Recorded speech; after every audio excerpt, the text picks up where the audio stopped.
Good evening. Welcome to our February 14th Police Oversight Board meeting. We're going to start with the Pledge of Allegiance. Valerie? I pledge allegiance to the flag of the United States of America and to the republic for which it stands, one nation, under God, indivisible, with liberty and justice for all. Thank you. Our mission statement is advancing constitutional policing and accountability for APD and the Albuquerque community. Can I get approval of the agenda? We do have some changes before we approve the agenda. Do we? Can I get a motion? Move we approve the agenda? Second? We need to discuss Are there any the changes. changes? Yeah. But we do need a Just second discuss the before we changes discuss and it? then- Yeah, second. Okay. Is that what all you wanted? Yeah. Say sorry. Are there any changes on the agenda? I do have change in reports to from the City Council. D, section selection of criteria and candidate scoring will come under City Council if we have a City Council member here. Okay. Also, reports from the subcommittee. I don't think Dr. Cass is going to be here tonight, so we won't have a report there. Any other changes? Okay, it's been motioned by Chantel and second by Ms. Fine. All in favor? Aye. Aye. Any opposed? All in favor. Okay. Public comments. We have one, Holland Sylvester. Come on up, or down.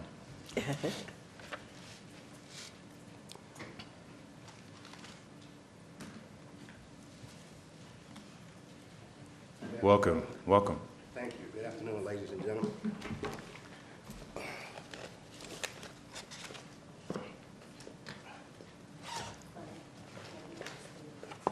Okay, you have 3 minutes, sir. 3 minutes? Yeah. Okay, let me read fast then. Yeah.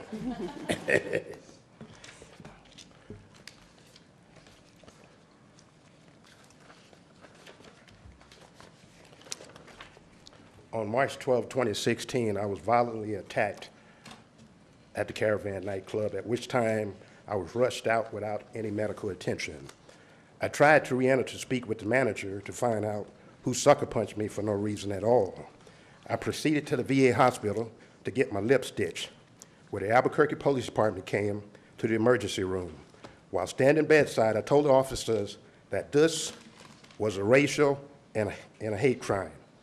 I called 311 numerous times to find out who the officers were that I needed to speak to and for him to give me a call. At no time did the officer return my call. September 2016, I stopped at the substation, Louisiana and Catherine, and I spoke to the officer of the day, Lieutenant White. I explained to him that I was trying to get in contact with the officer. I asked if he could have the officer give me a call. That same day, the officer finally gave me a call. I think his name was Robert Stockman, badge number 5341. I told the officer that this was a hate crime. I wanted this to be put on the police report. He thanked me for serving my country and being a veteran. The officer informed me that no one saw anything. There were no witnesses to being attacked. To add insult to injury, after picking up a copy of the police report, the officer wrote this report falsely. He committed perjury and misconduct. This report was a straight-out lie. On March 14, 2017, I took an amendment copy of my amendment to the APD on 4th and Roma to have it added to the false police report. Copy is attached, at which time I was informed by the Internal Affairs and a couple of detectives that I had to file a complaint to Albuquerque Civilian Police Department.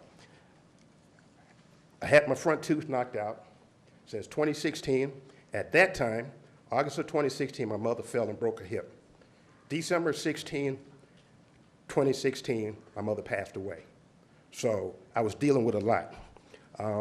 At this present time, I'm just asking for a little dignity and respect for someone to look into this. I filed the report March 29th last year with the civilian oversight, and as of today, haven't heard from anybody. I tried calling Mr. Harness' office numerous times last year, and the phone system was always busy. So there again, I left it alone, and here I am tonight. Okay, May I ask him a question? please. Sir, could you tell me, did you file an actual complaint with the CPOA? Yes, you did? Yes. Okay. Can you give that information to us so that we can follow up on it? We're on the case. They should have a copy. This is my only copy I brought with me, not unless I Okay. can make a copy somewhere. Okay. Is there an- Mr. Harness, are you aware of the complaint that he's talking about? I am not. I gave you my card. Okay. We will follow up, sir. We'll Thank you. get a hold of you. Make sure you include information so we can get back to you. Thank you kindly. You have a question? Sir, can we get your name and contact number? Perhaps you can give it to our administrative assistant. Okay. Thank you. Thank you for coming, sir. Any other questions for this gentleman? Thank you. Okay. Review of and approval of the minutes from January 10th. Hopefully we all have read it. Can I get a motion to approve, or do we need a minute? No, it's fine. I move we approve the minutes. A second. All in favor? Aye. Okay, motion carried. Okay. Reports from city staff, APD.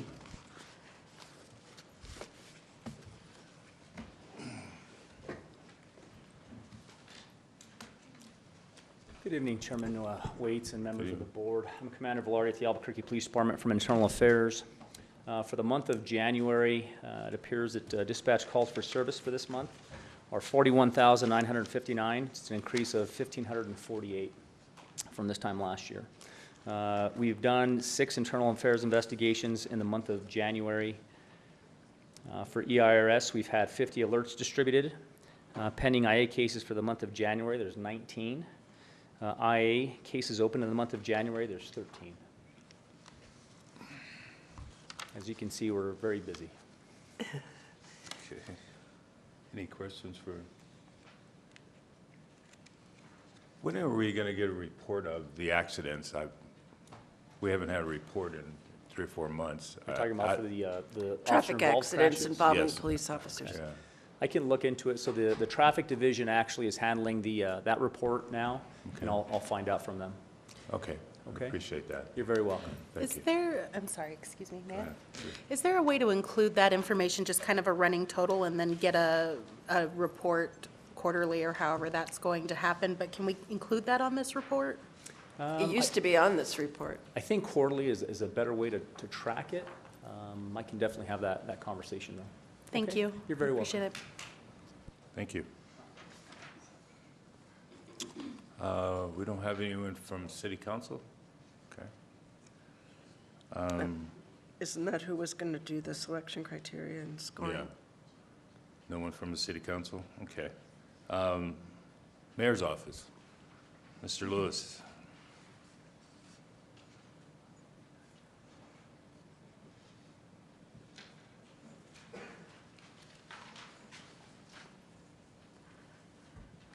Mr. Chairman, members of the board, just want to wish each and every one of you a happy Valentine's Day.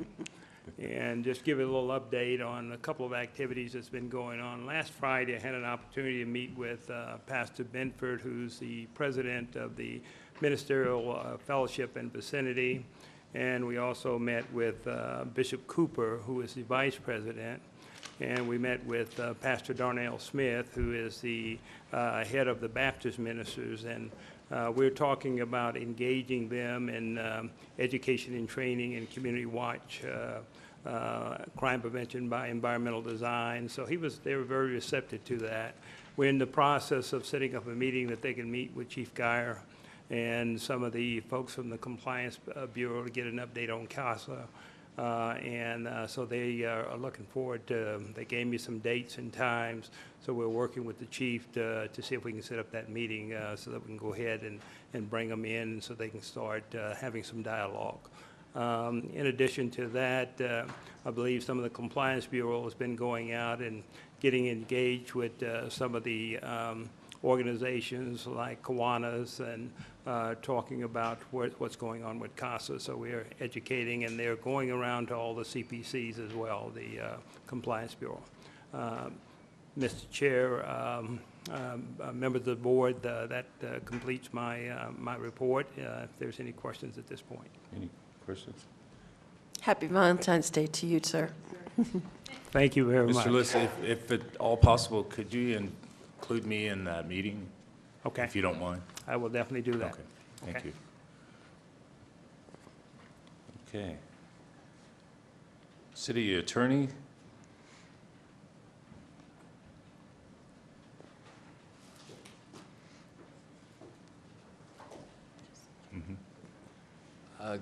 I echo, Mr. Chair, members of the board, I echo Mr. Lewis's well wishes on Valentine's Day. And I am here because there was some items on the agenda specifically for the city attorney's office. I am happy to answer any questions that I can. Mayor. Sure.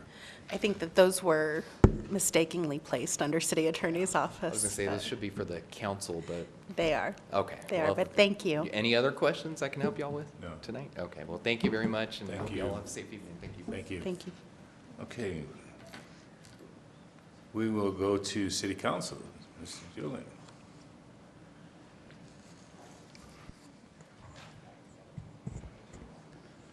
Chairman Waits, members of the board, I apologize for my tardiness. If you don't mind, just let me get my document here. So at the upcoming city council meeting on Wednesday, February 20th, 01823, the police oversight ordinance will be on the agenda for final action.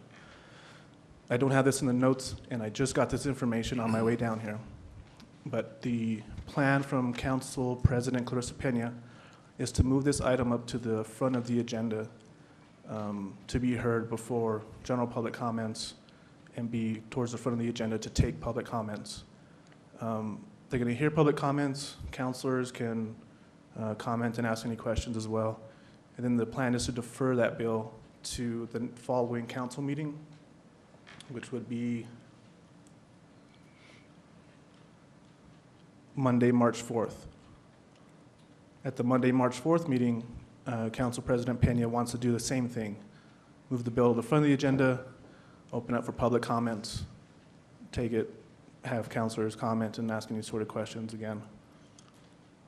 At the March 4th meeting, they want to defer it again on to the next council meeting for March 18th and have it for final action on March 18th.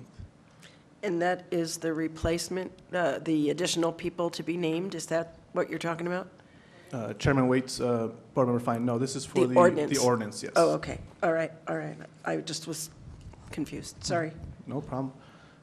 Chairman Waits, board members, from what I understand is Councilor Pena and some other councilors have heard that some constituents just want to have an opportunity to look at the ordinance and make comments, and so she wants to just provide that avenue for them to do that. So the final vote is on the 18th of March.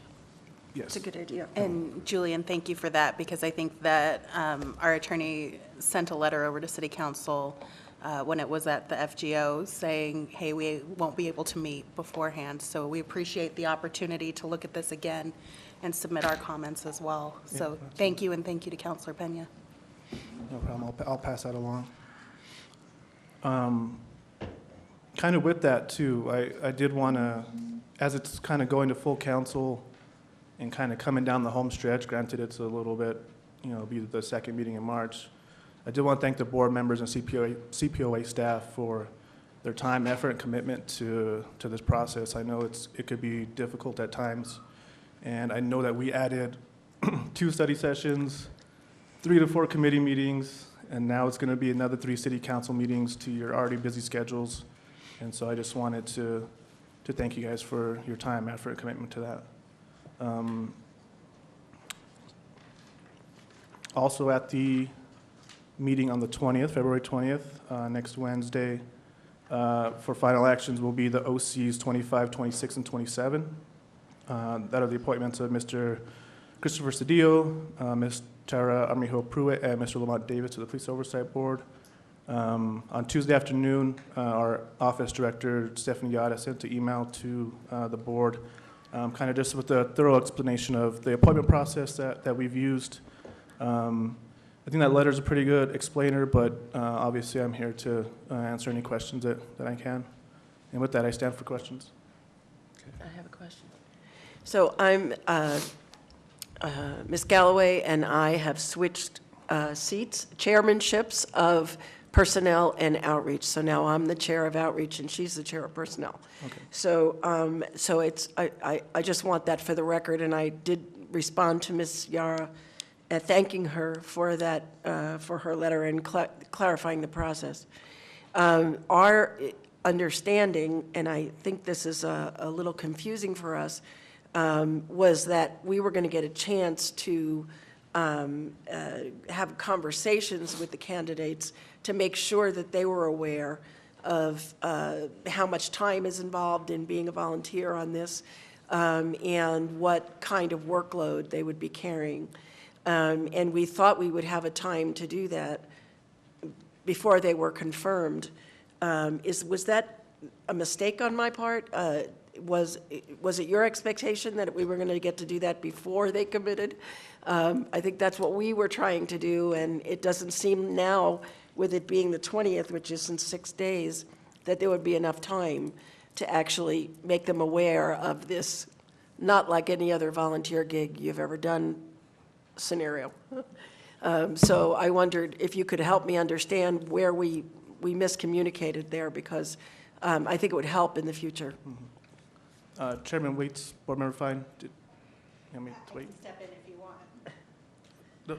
Because Julian did send out that information to me, and I passed that along to Director Harness, and I thought the rest of the outreach committee, but I may not have the contact information, the names to be able I to didn't do know that. that. Unfortunately, that was right around the same time that we swapped chairs and I was out with sick kiddo. So I don't think that the onus for that piece of it can be placed on Okay. Julian or council staff. I think that we have our own internal stuff. Okay, so if was it the intention then that we would have a chance to do that? Is that your understanding too? I just want to make sure that we have the same understanding for the next time. Is that true? Okay. Chairman Waits, Board Member Fine, yeah, and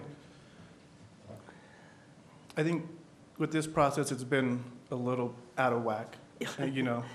So I think on our end, for staff, and I think at that second study session, I think you guys probably heard as well as we did from the counselors that, okay, we needed to appoint this board to fill those vacancies. So we did move it a little bit faster. And we were asking for fast. I Yeah. get that. So I think moving forward, I think we'll definitely hold off a little bit longer before introducing them to making sure that the outreach committee gets to meet with them and meet with, that they get a chance to meet with the outreach committee before we move to introductions. I'm sorry, my phone is making noise. I apologize for not shutting it off. I just want to make sure that for the next time that we get ourselves in a timing thing that would allow us to do that. So going forward, then I just want to, if you could tell Ms. Yara that I will just contact the 3 that you've selected, not all of them, which was my intention, and have coffee with them and visit with them, and the outreach committee will set their expectations at the right place. But the next time, we'll do it in the way that we had originally anticipated doing it. Is that okay with you? Yes, ma'am. Ms. Gallo? We also have the additional 5 kind of that are ready and waiting, Oh, in the right? wings? And so we can also do some of that with those individuals at some point. We'll do the throughout the 3 year. first, and then we'll do the rest. We'll take it up in committee. Yes, ma'am. Thank you, Chair Waits, Vice Chair Galloway. There is a little bit more to this conversation, and I was thinking we might discuss it when we got into the ordinance, which is on the agenda for tonight. But another thing that has been discussed throughout the process of reworking this ordinance is, in fact, that we would, city council, I believe, intended to do this. It was a conversation we all had, that we would discuss codifying a selection process within the ordinance. And that we, the board, would get to be involved in the selection of the appointees. So it's not only having a discussion to see if, the board member has the capacity in terms of time or whatever, and kind of preparing them. That's one part. But additionally, there was another discussion we were having, which was centered around involving the board in the actual selection of the board members and solidifying a very transparent process within the ordinance. And it was definitely my understanding that we were going to do that in this rewrite process. And so I don't know if now is the time. Of the ordinance, you mean? Of the ordinance? The current amending of the ordinance. So I don't know if we discuss that here, right now, in this part of the agenda, or if we discuss it in the ordinance part of the agenda. But I do think that that is something we envisioned and understood we were getting as a part of this ordinance bargain, so to speak. I have a different recollection. I don't recall that we ever were told, and perhaps I'm just missing it, but I don't remember us ever being told that we would have something to do with the selection, only that we would be setting the expectations of those people so that they knew what they were getting into. I don't remember I don't remember that. Mr. Moya, can you enlighten us? Chairman Waits, board members, I think my recollection is more of kind of what you're saying, Board Member Fine. However, Board Member Van Deventer, if we want to have discussions about how to codify that process and put it into the ordinance, there's obviously still time to do that if we're going to be kind of still hearing comments and deferring it for the next couple meetings. So if that's an avenue we want to go down, I think there's counselors and staff that would be willing to hear and have that discussion. So for this particular set of folks, it would seem that we would, this process is already, the horse is out of the barn. We've already done this. So it seems to me we need to go ahead with this. And if we're going to change the ordinance and we're not done with that process, then we can make a change to the ordinance if that's appropriate and if the council agrees. But I don't recall the council ever agreeing, or any of the council members or staff agreeing that we would select or help to select the people, other than setting their expectations in the right place. That's what I recall. So a couple of things. First, I think that Director Harness may have some information to contribute to this discussion, I think. But also, for those that may not recall from our last board meeting, Julian, Member St. John, and Director Harness and I did meet with Stephanie Yara, and we did have kind of like a hybrid conversation of what we're talking about right now, where we would codify a process for selection of new board members, but it wasn't, I don't recall it being a part of the ordinance, but it was going to be kind of like a how-to guide that would live somewhere in the binders of information in city council offices. Is that what you recall from that meeting? Chairman Waits, Board Member Galloway, yes. Yeah, okay. Okay, I have to agree. I never heard the city say that they would pick the people, but we would be able to meet with them and we would have input. And I've been to both meetings. And I think Ms. Yara, can I just say this? Ms. Yara, it did spell out in great detail, I thought very clearly, what the process was, what the council went through, council staff went through on this selection. And that, to me, was clarifying how they do it, which I thought was useful for not only for now, but for the future. All right. Thank you. And final comment. Oh, okay, I Go just ahead, want the Marta. final comment. I really wanted to thank her for the paper that and how she explained, and I'm very impressed with how much they go through, and they're using the same thing as UNM uses for their law students, the process that they use, so I'm very happy with that. I just wanted to, maybe not everyone was there, but there definitely was a conversation surrounding the concept of making the board a part of the selection process and potentially codifying it within the ordinance. I know we discussed it with City Attorney Steve Aguilar at a compliance meeting. So it is something that we discussed and that I thought we were getting to be involved in. So to have 3 candidates come to us without us being involved in that process, it did come as a surprise to me. So yeah, again, I don't know if we discuss it now or if we discuss it when we get to the ordinance or what, but that conversation was had. Well, Maybe not everyone was there. I think that we just learned from Mr. Moya that there's going to be 3 opportunities to talk about, that the council is looking for input on the ordinance itself. So this is what I'm saying, is separate out the ordinance and what that whole conversation from the conversation of these 3 people that will be joining our board. And so those 2 things can happen separately because we have some time on the ordinance. Okay. All right. Any other comment, the final? No. All right. Let's move forward. All right. CPC? Chris? Oh, there's CPC people here. Oh, I'm sorry. Please come up. I love you forever and a day.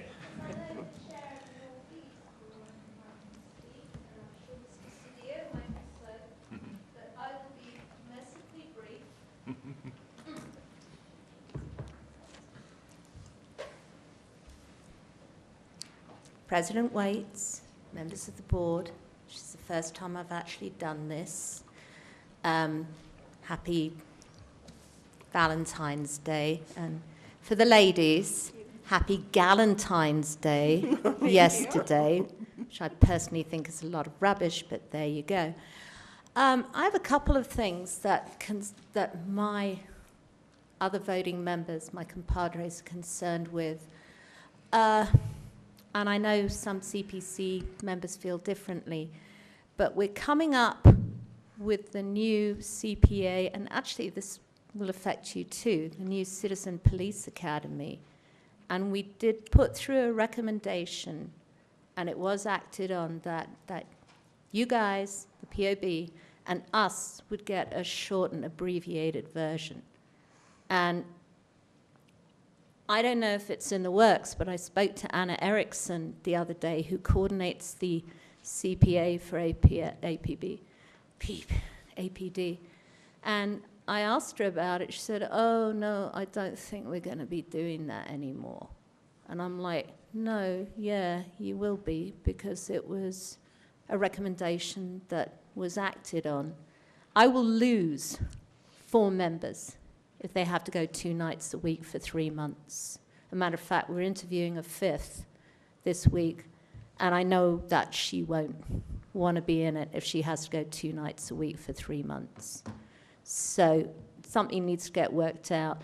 One thing that they could do is just go to the required evenings of the things we have to do. Helicopters, horses, drug dogs, it's nice, it's fun, but it's not what we need. Other people above me might be acting on this. I just wanted to say that I don't want to see this, because it will be back down to the original 2 members, me and 1 other, that were together last year. And a matter of fact, you're in luck, because that turns out to be the only thing I have. So I'm going to walk away now. You have any comment? You are quite right that we did go through this. And in fact, we talked about that we could anticipate that in February, we would be getting new board members. Every year in February, we'll be getting new board members, and they will need to go through that process. So we were told that that would be lined up in February and possibly 6 months later to be 2 weekends. So, Mr. Harness, do you know can you add anything to this? Chair Wade, Board Member Fine, I cannot.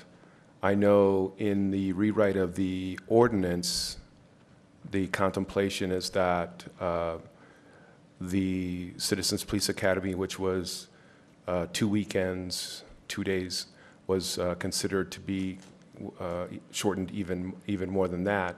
And they were going to, as Ms. Weimark stated, only things that were pertinent to the board, Police Oversight Board, and CPCs. I have heard nothing that they did not plan to offer that abbreviated Citizens Police Academy, because that certainly was an agreement, and it was helping bring them into compliance with the monitor. So I will Well, do let's find out some if it's not inquiry, somebody- and I will do some inquiry and get back. Let's find out that it's not from somebody in the administration of the police department or the head of the training center or whatever it is, because we had a commitment for February. Okay. Any other comment? All righty. Thank you. Any other CPC comments?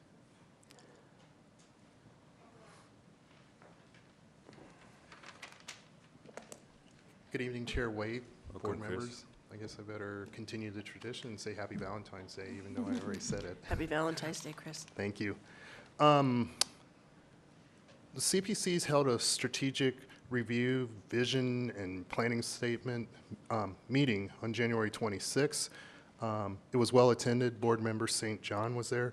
Thank you for showing up. And Director Harness was one of the presenters. We pretty much covered topics like the CASA review, monitor compliance, key actor mapping updates, and strengths, opportunities, aspirations, and results, which is SOAR. So the planning session, like I said before, went really well, and we're going to have another one in April, and you're all invited to that one as soon as we find a date. So that's all I have. Stand for questions. Ellen? I just want to thank you for the opportunity to go. It was so well organized. Everyone was engaged, and everybody had an opportunity to talk and meet one another. And I look forward to going again in April. I did do my questionnaire yesterday. Thank you. Excellent. Thank you, St. John. Thank you. And thank you, Mr. Harness, for showing up at the meeting as well.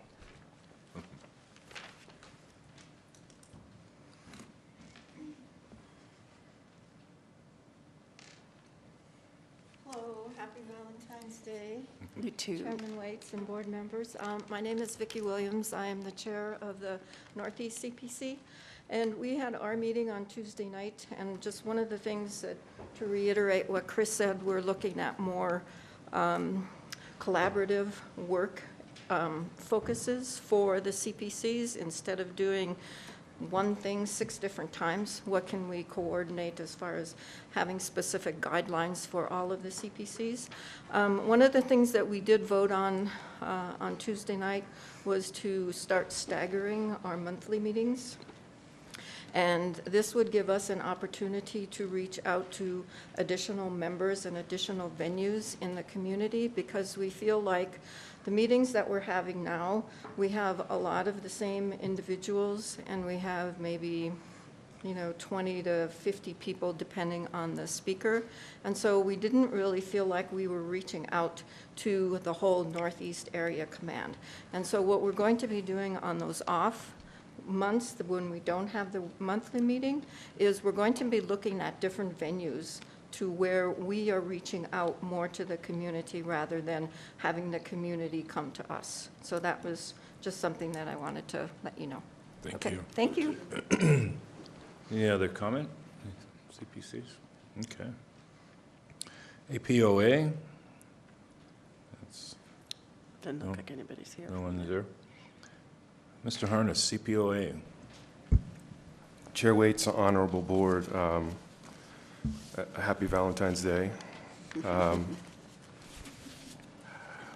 I'll start with my PPR votes on 11-19 of 19, 2-8 on body recording device, a CASA-related policy. I voted no for that to move forward. 2-5, use of department vehicles, I voted yes. 1-46 field and training evaluation, which is a CASA policy, I voted yes. 1-25, the chaplains unit, I voted yes. 2-63, Crime Stoppers unit, I voted yes as well. On 12319, 2-40 misdemeanor traffic stops, I voted yes. 2-41 traffic stops, I voted yes. 2-44 traffic and roadway signs, I voted yes. 2-51 Safe Driver Award Program, I voted yes. 2-42, which is DWI investigations, and 2-43 roadblocks and roadblocks. I voted to table those policies. On 2-6 of 19, 1-31 Court Services Unit, I voted yes. 1-80 the Prisoner Transport Unit, I voted yes. And yesterday, 2-58 the Force Review Board, a CASA-related policy, I voted yes. The board will need to pay particular attention to the Force Review Board policy because it is missing the component which obligates the department to send the finished product of the investigation from the Force Review Board to this body for its review.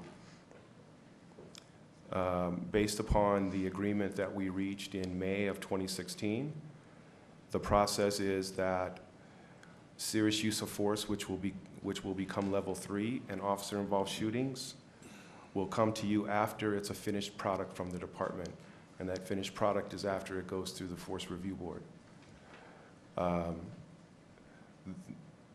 The reason that that was decided is because then it does not hamper the board's timing for reviewing those cases, because there are no time constrictions once it's gone through the Force Review Board. So I believe you will get that policy from the Policies Procedures Review Board. If not tomorrow, it will come to you on Monday.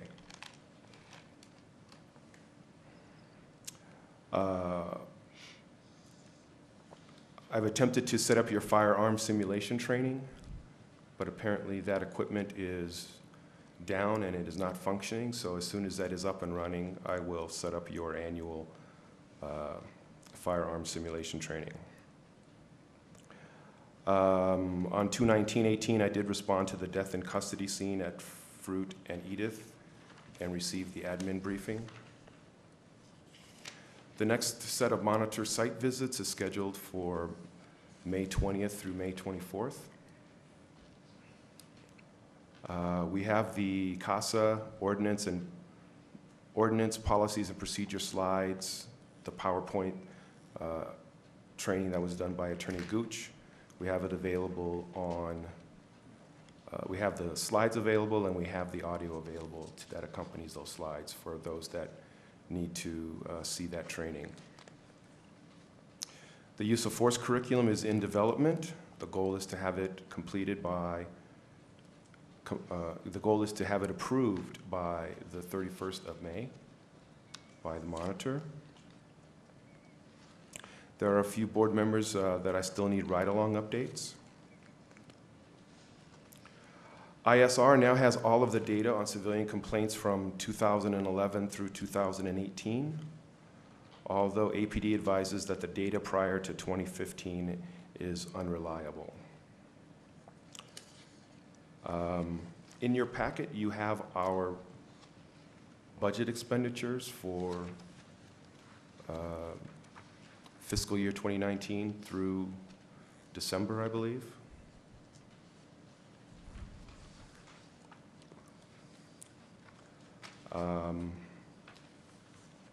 And then every board member did get Ms. Yara's email regarding the selection process for board members. Okay. Other than that, then I stand for questions. I have a question. You said that you voted no on the on-body recording device. Tell me why. What didn't you like about it? Chair Waits, Member Fine, it did not, they did not make the change to expand the storage time from 120 days to 1 year. Okay. And did everybody else, did it get passed on without your vote? Chair Waits, Member Fine, yes, it did. And I believe it was distributed to the board for comment on the 12th of January.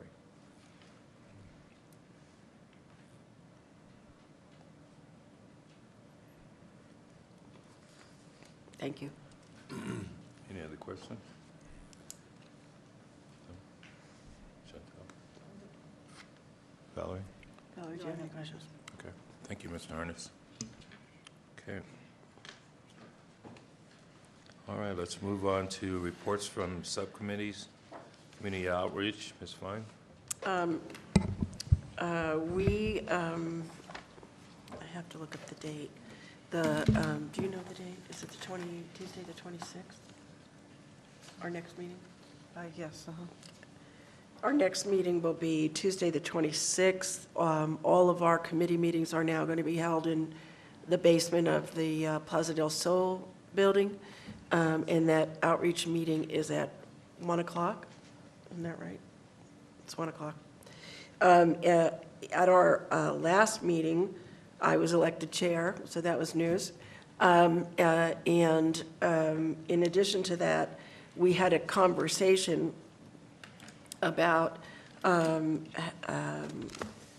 the outreach plan moving forward.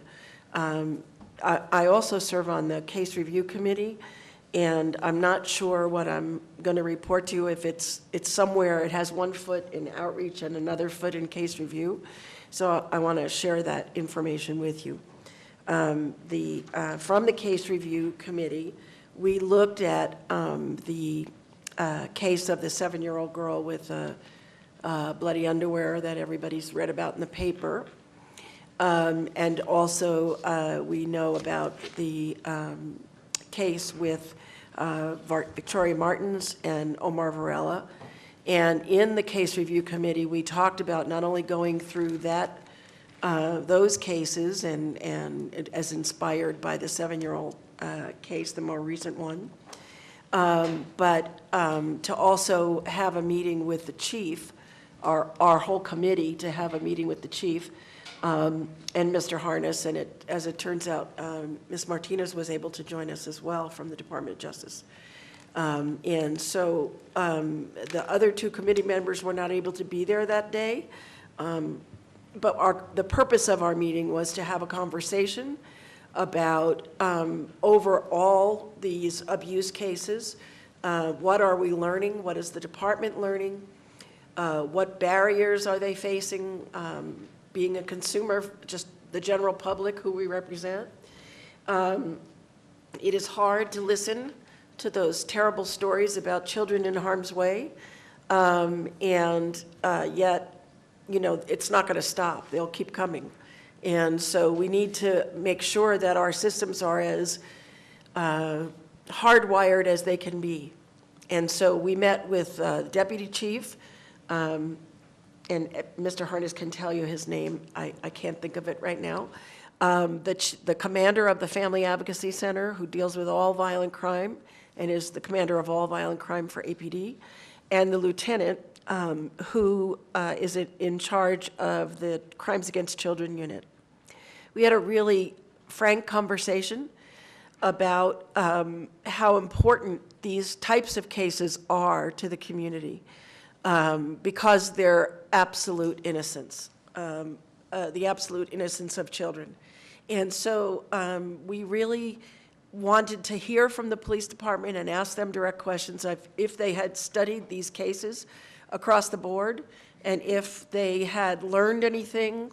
Of course, there has been a change in the leadership of the police department. There's been a change in the leadership of the state and CYFD in particular. That being said, I don't think it matters. This is not about personalities. It should never be about personalities. It should be about hardwiring the relationship between APD and who was ever in charge of CYFD. And the leadership that was meeting with us was very supportive of that idea. And in fact, the commander of the Family Advocacy Center suggested that perhaps they should be working with MOUs between themselves and CYFD, because the next case is coming. Pay attention, because it will come. You cannot stop this kind of violence from happening 100%, but you can make a difference and make sure that when you're getting this information, that you are sharing the most valuable information with the police officers who are in the front line of that kind of problem. So our purpose in visiting with them was really just talk about what are you doing? What are you doing within your own department? What are you doing with CYFD? What have you learned across the board on these cases? And they were very forthright. They gave us a lot of information, including in your packet, board members, is the study that we had asked for. That happened after Omar Varela case was subsequent to the Omar Varela case. And so that's a piece of it. We also got, and you'll get this in the mail, board members, is 5, what do you call them? The letters that go out before the policy is changed. What's it called? Supplemental orders. Special orders. Special orders. Special orders. And we got copies of 5 of those that were generated as a result of those 3 cases.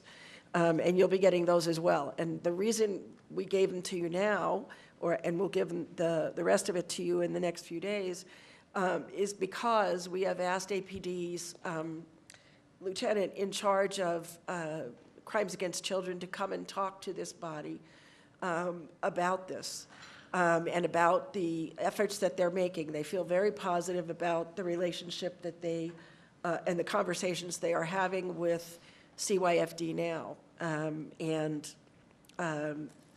Like I said, we all agreed that hardwiring this is important. But we encourage them, Mr. Harness and I encourage them to really take a hard look at this and bring the community with them, because they may be making changes, but if the community doesn't hear about it, the next time it happens, you will have grown not at all.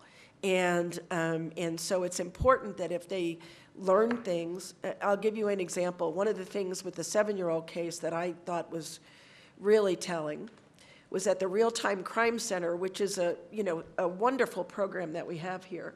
The Real-Time Crime Center organizes its information based on the location, the address of the victim, of the call. Where are they going? Well, as it happens in that case, that family moved around from one location to another. So part of the reason the police didn't have all the information at one time was because it was organized by address, and the addresses weren't the same for the same family. So now they've made changes so that it's by address and also by name. So that is something they learned. It's a concrete example of what they learned. And I think it's important that the community get to learn as they learn, as the police department learns. The community needs to learn as well, because these are complex issues. And so I'm encouraged that they will be coming next month to this meeting to report on this very thing. We're not done with the cases. Obviously, we're still drilling down on those, and we still have some questions about some of those. But like I said, the next case is coming at some point. And I've been in human services long enough to know that there's no stopping that. So we need to be prepared, and the community needs to step up and do the right thing. So does APD, and we've invited them to do it here. Any other comments? Yeah, I just wanted to let y'all know that. Appreciate that. Thank you. I'm sorry. Did I take too long? I'm sorry. Good. Not at all. All right. Case review committee. Okay. Valerie? Okay. We had our case review was on January the 22nd, 2019 at 11:30. The cases we there discuss are on tonight's agenda with the exception of case 247-18. This case was sent back to the COPA with a request that we have the complaint translated by a professional from Spanish to English. And our next meeting is scheduled for February the 26th, 2019 at 11:30.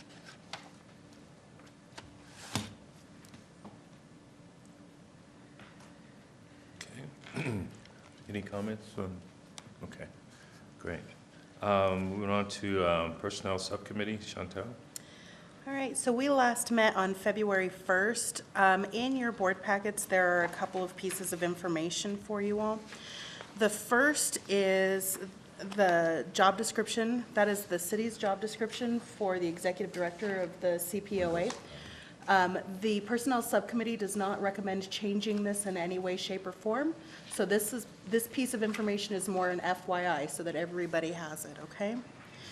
The second is the evaluation tool that we are proposing to use for Director Harnesses and for the ED position going forward. It is reflective of the ordinance, the CASA, and then the evaluation that was conducted by the Personnel Committee in 2017. My hope had been to have the board vote, and the committee's recommendation was to have the board vote on this piece of information and a couple of others, but we're unable to do that tonight. So you all have this. Instead, we're going to take the opportunity for everybody to review it, provide me with any feedback that you may have. I'd say within the next couple of weeks would be great. We have our next meeting is going to be on February 22nd, so if anybody has any changes or any questions about any of this, I'm happy to take that up until that point so that we can then discuss it as a subcommittee, make any final recommendations for the next month's board meeting. Let's see. We also talked about who should receive this tool. So the first part of it, the objective part that's based off on the CASA and the ordinance, will be one that is completed by the board and only the board, and by the board I mean the subcommittee, personnel subcommittee. The second piece, the more subjective piece, we want to send out to the community stakeholders. So, and the staff. So the CPOA staff will receive a copy of this, but also CPC chairs and the CPC director, which would be Chris, he would get that.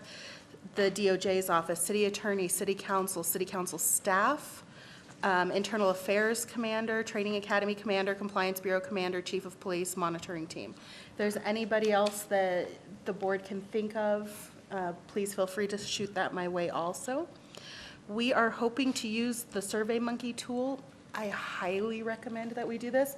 I did take a look at this, and there's no commitment if we go with a $37 a month option. We can do it the one time. It will yield us 1,000 responses over the course of the month. We're not going to use anywhere near that, and it's unlimited questions. So I would recommend that next month we would go ahead and tell the CPOA office to get us signed up with that so that we can do this. Moving forward, the Personnel Committee is going to recommend that the ED evaluation be conducted in January of each year for the year prior and presented to the board in the month of February. This evaluation period is going to be from December of 2017 through December of 2018, so it's going to be a 13-month evaluation, and it's going to take the better part of a month to complete this, just so you all know. So as soon as we get the go, it'll take another month to get that done. Other than that, as I mentioned, our next meeting's February 22nd, 9:30 at Plaza del Sol Basement Hearing Room.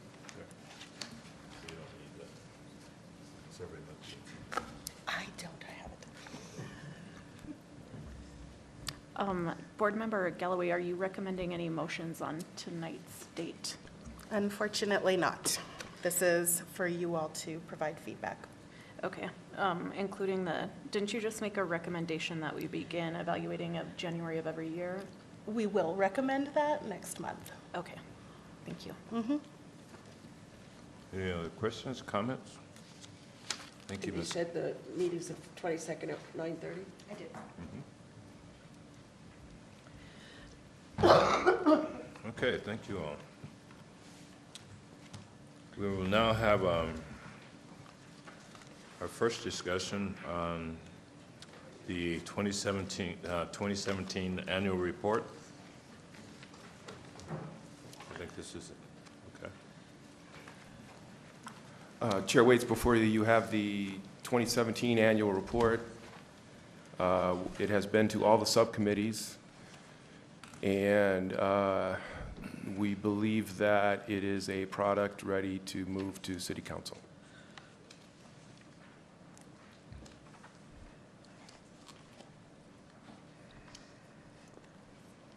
Did we get in here, I'm sorry, excuse me. Go ahead. Did we get in here the outreach stuff? I haven't seen this draft. Awesome, thank you, Amanda. Okay, are we, do we need to review this?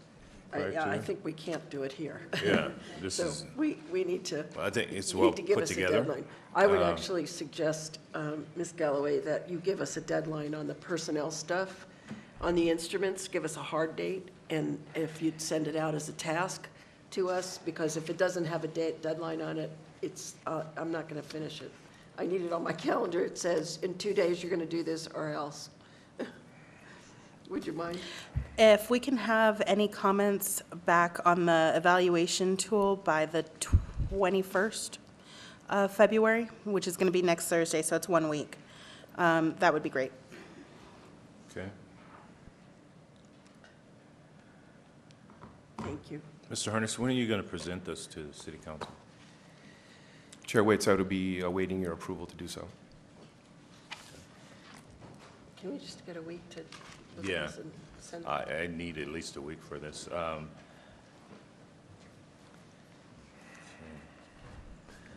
about if we do at least 1 week evaluation, and any comments or suggestions we get back to, can you Let's email? just make it the same deadline Yeah. as hers, and then when we got Well, our homework or I don't something. know This about is that. separate. Yeah, this is two different things. So the evaluation comments will be due on 2/21. Right. I guess I would recommend that we have any comments back on this by 2/25. Let me get a calendar before we. Okay. However, may I ask, even if we provide comments, we can't vote on anything. We can't vote to approve this for Director Harness to present to City Council via email. I mean, that's not an option. So are we deferring this for a month to our next meeting? I mean, surely we're not going to call a special meeting for this. Do you have a deadline to present this at, Mr. Harness? Chair Waits, no, we do not. Okay. Well, we can defer it for 30 days and put it on our agenda for a March vote meeting. for our March meeting. Okay. But the feedback would still be due, because they need time. Yeah, we need to have the feedback at least by By the the 25th. Okay. I would recommend All that. right. So that's what we'll do. Feedback on the annual report would be on the 25th. Okay. I'm going to keep track. Okay. All right, any other comment? Okay. Can I just make a comment? Sure. I just want to say applause to Chantel for all the work she did on this evaluation tool and everything that goes with it. I really appreciate it. Okay. All righty. 053-18, non-concurrence. Mr. Harness? Chair Waits, the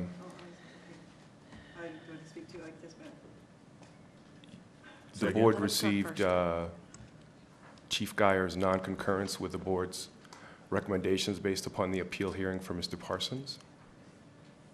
So it's on the agenda, so the full board has a chance to discuss it if they choose to do so.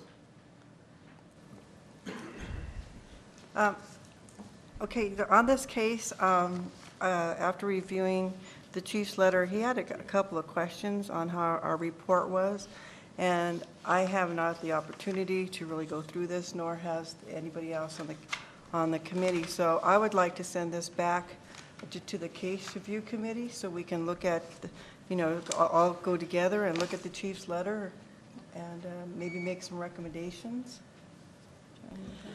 May I? Please. I guess my question is there anything to be done? I mean, what was presented to Chief Geyer, and absolutely the fault of the board, is no detail whatsoever as to why we did not feel as though, or why we sustained a violation. And I think that's kind of our bad and a learn from this opportunity. So he sends back that he doesn't agree with our findings, which is fair based on what was sent. Is there anything to be done? I mean, he has the final say. I kind of am of the opinion this is a learning opportunity for us. Should we face an appeal again? Okay. My motion would be that we move a receipt be noted. I agree with Board Member Chantal that it was the board's onus to describe with detail the bases for our sustaining violations and making different findings than the CPOA did, and we did not do so that evening. I recall we were 5 hours into our meeting when we addressed those topics, so, I think we failed to be specific, but I don't think that there's anything we can do moving forward to persuade the chief. Basically, all of the due process available in a civilian complaint has run its course. And for that reason, I would recommend we do a receipt be noted. We do a what? Just, we note the receipt of the chief's. Okay, noted, I got it. Before we take a motion. or Okay, anything, the reason I wanted to send it back, because Mhm. yes, we do have this letter, but I want to send it back so we can discuss it as a learning experience for the next time we have an appeal. What do we need to include with our report? Because the chief right here, gives great detail of what he thinks needs to be in this report. And I want to send it back as a learning experience so it doesn't happen again. So you want to send it back to the I thought the case review committee. committee? We can discuss it Yeah, whether or not it doesn't have, it goes forward. Right, yeah. Yeah, that's Okay. all what I want. I mean, I think you should put that on your agenda Yes, sir, that's what I was planning on to doing. discuss. As far as tonight, I think we've done all we can do tonight. So can I get a motion? I move a receipt be noted in 053-18. I second. Motion is second. All in favor? Aye. Aye. So do we have time, Katrina, to put this on, the agenda for our next meeting next week? So could you put that on there for me? The 24th. The, It's a week after. yeah, so, the week after. Okay, thank you very much. Thank you. Okay, 132-18, Chief's memo. Yes, Chair Waits, the chief's non-concurrence memo, well, concurrence in part and non-concurrence in part for 132-18. Yes. Okay. So it's very hard to read that letter and understand it, given all the data that's in there. There's two questions that I have that I am not sure I'm clear on the answer.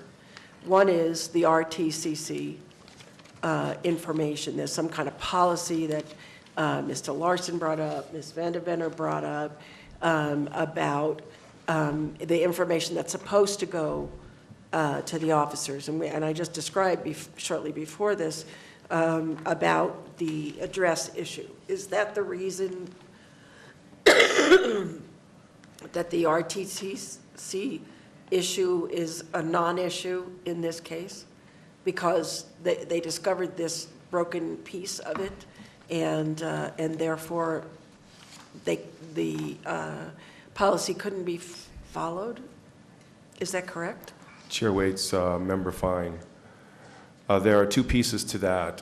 Yes, the RTCC tracks by, at that time, tracked by address and location, and this was a transient family. And the second piece is that while it's been the goal of APD to have access to the CYFD portal, at the time of these calls that were in as a part of this investigation, officers of APD did not have access to the CYFD portal, so therefore there was no ability to go in and look at the CYFD history for this particular family. Okay, so it's a vague answer, and I know I'm asking you for more clarification. What was preventing them from doing that? Was it on CYFD's side? Was it on APD's side? How come they couldn't get access to something they were supposed to have access to? Chair Waits, Board Member Fine, I believe that they're still trying to work out the protocols for that access. I think it's something that they've been working towards. And as we discussed in the meeting with Deputy Chief Gonzalez and Commander Duran, there are now limited officers that will have access to the portal, and then they will train through the Crimes Against Children unit, and then on down through the field staff to get that access. Okay, that answers my question. Thank you. The second question I have has to do with the evidence. The bone of contention that I still don't understand is why there are people who believe on one side that there was no value in the bloody underwear, and then other people who believe that how could that not have value, and was it the officer's call to do that? Can you explain that to me?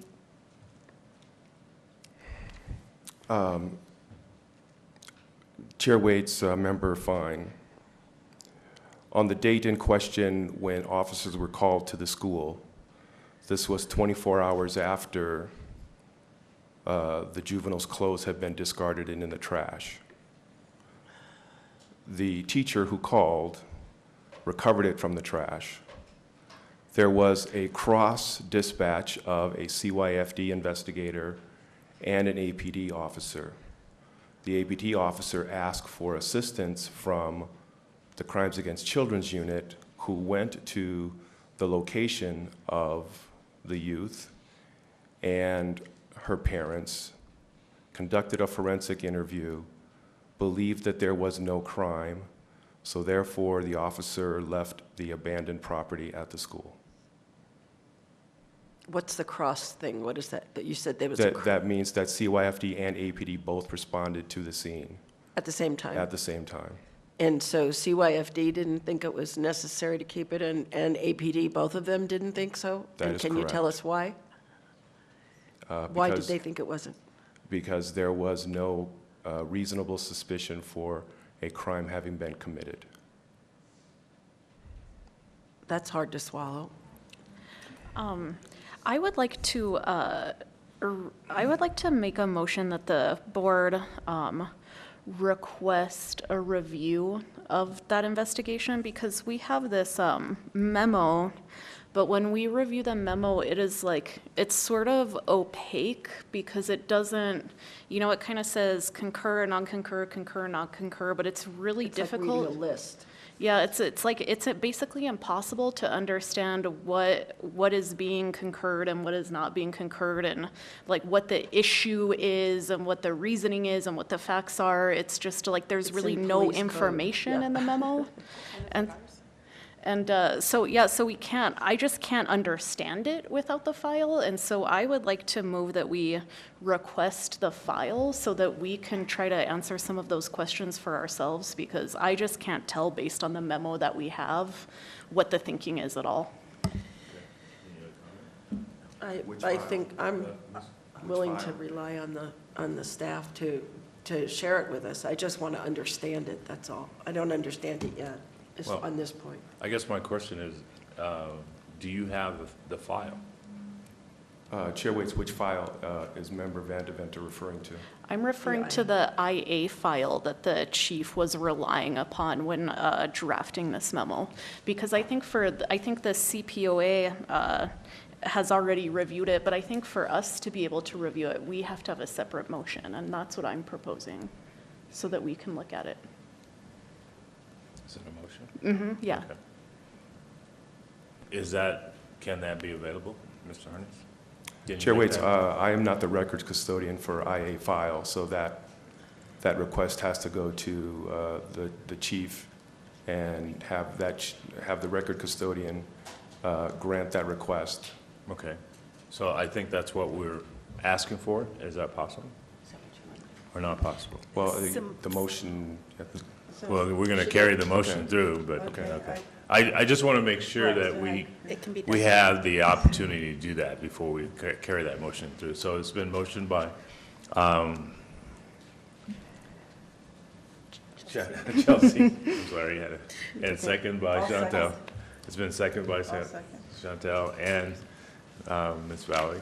All in favor? Aye. Aye. So, Mr. Harness, can you make that request for our board, please? Certainly. Thank you. I know, this is, Too many shows. all right, thank you so much. Oversight ordinance, CS-2018-23. I don't have that. Yes, Chair Waits, You do? this is while we did not provide a paper copy, an electronic copy has been provided to you, redlined, so that you can see all of the changes as they're being proposed from the last Finance and Government Subcommittee. It was recommended to go to the full council without recommendation. And as Mr. Moya detailed for you the timeline, so the board, if in fact there is a position that you want to take on any of those changes, then the board would need to do so, either at this meeting or at the meeting in March. The meeting in March would be cutting it rather quickly. Ms. Galloway? Would we like to do this the way we did this, not suggesting the line by line, but just the recording of the information and compiling it where we are taking a position as we did the first run of this? I don't know, I don't remember. Yeah, we don't have a copy. So just where we're going to take a position on the things, I would actually argue against going through this line by line. I went through and highlighted all of the changes that we requested that did not make it through so that we can reaffirm that position if we so choose. And also a couple of the new things that were in there since we last looked at this that I felt like were important, and I think maybe Member Van Deventer did the same thing. And so I would recommend that we compile a list, as we did the last time, of the positions that the board is taking, actually vote on it so that we can give this to City Council with as much time as possible. And Ms. Gooch, are you going to be chiming in with this, with your thoughts on this proposed changes? Chair Waits, Board Member Fine. To the extent there's any questions, I'm happy to be of assistance. I also re-reviewed and then re-reviewed the ordinance, and I just took notes of each item that I think is worth raising. And so I think that might be faster if we just each presented our individual items instead of going through line by line, because by now we've been, You okay it's with been that, refined. Valerie? Do you have that? I didn't do it. Yeah. I didn't print a copy of it. Well, if you don't, It doesn't matter. I want to listen to what they have to say. okay. I got to get an agreement. Yeah, that's fine, otherwise- that's fine, I'll just listen Okay. to what they have to say. All right, let's proceed. Mhm. Okay. Go ahead. You're going to start You with want- page one? There were no there was no change, actually. Nothing from me on page 1. Page 2 on section 9-4-1-4, lines 27 through page 320, line 2. There was a small change in there from what we had recommended. I don't believe that it's substantive. Do you have any opinion on that? There's nothing from me on page 2 nor 3. Okay, on page 3, we requested 0.8%, if I'm remembering correctly, versus, okay, and they've left it at 0.5%, so I would recommend that we push that again. Okay? Should we take votes? I would. Okay. Is that a yes? So is that a motion? So Board I would Member? move that we take page 3 under the budget section and request the 0.08% that we originally asked for be added Okay. That would be, it would be 0.8. That'd be 0.8%. I'll second your motion. I am, but I'm sharing with you. So we have a motion in a second. All right, Mr. it's Chair? been motion and second. All in favor? Aye. Okay, Keep me in. I will. Anything? I have nothing for page 4. Okay, on page 4, we had originally discussed section 2, I believe, and said that this particular section, we really couldn't form an opinion on because it was still unresolved because of the use of force levels.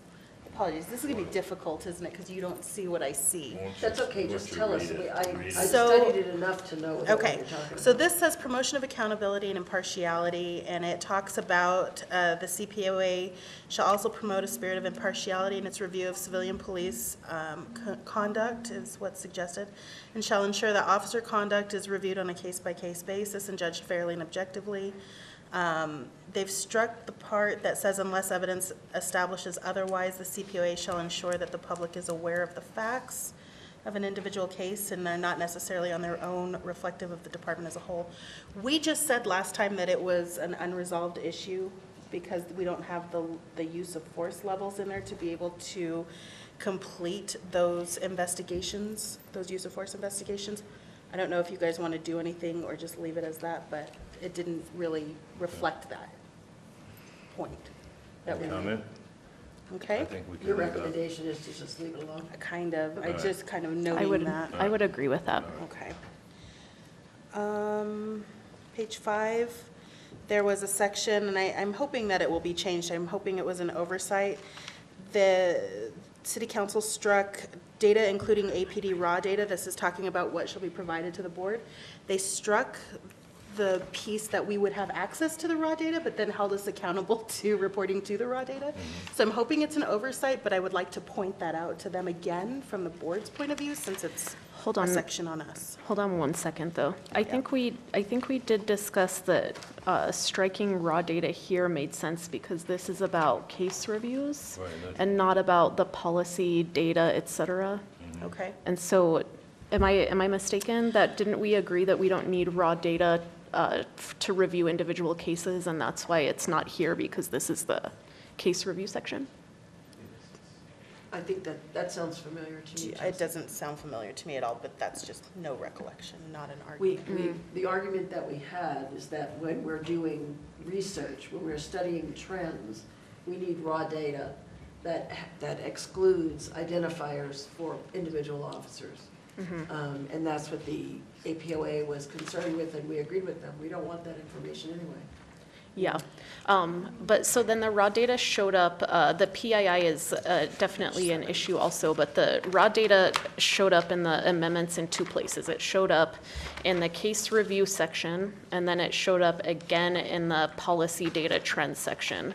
And there was a conversation had about striking that APD has to provide us with raw data in order for us to review civilian complaints. And so that would be, if we all agree with that, that would be consistent with the conversation I recollect having, as long as raw data is still provided for the other purpose. Okay. What page is 7? I think it's on 7. I will say that at the city council meeting or FGO, I think it's at FGO, APD Forward opposed removing that raw data section as well, just so you have the stakeholders' view as well. Well, as I recall from the history of this organization, is that the purpose of pulling raw data is not related to individual cases. There's no raw data. That's not what you pull raw data for. You may want to get the facts, you may want to get all the evidence, but not raw data, because raw data is for studying, for trend analysis, policy analysis, stuff like that. So raw data wouldn't belong in any individual case. Okay. Oh, he ran away. I was going to ask him. I would, it would be my recommendation that we just leave this alone. I don't think we need raw data for civilian complaints. Okay. Do we want to What leave is- it, or do we want to strike it? Do we Well, want it to is- recommend to? It is struck, But is do, what she said. right, but do we want to take a position on that as well? I know that this is their proposed Oh. change. Do we want to have that? We could I agree concur with them. Exactly. in that. Concur, yeah. Okay, that's Okay. what I'm asking. Okay, so then we need a motion. I'll move that we concur with the striking of the words data, including APD raw data, line 32, page 5. Okay. Get a second? Second. All in favor? Aye. Aye. Thank you.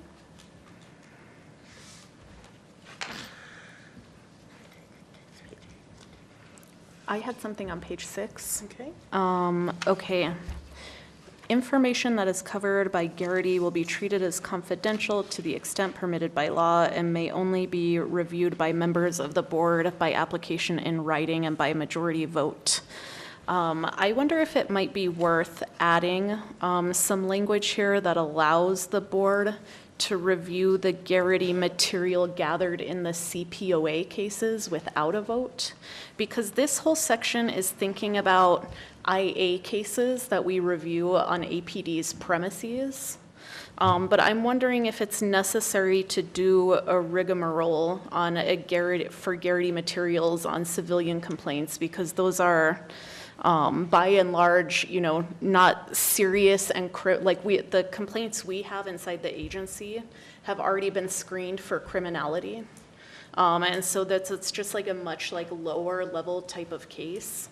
And it struck me in reviewing a case recently that it kind of only made sense that we should get to, if a board member goes into the CPOA's office to review one of our own cases, that we should get to review, for example, the interview with the officer. Because 9 times out of 10, that's almost, that's all you have is the interview with the officer and tapes and, a police report.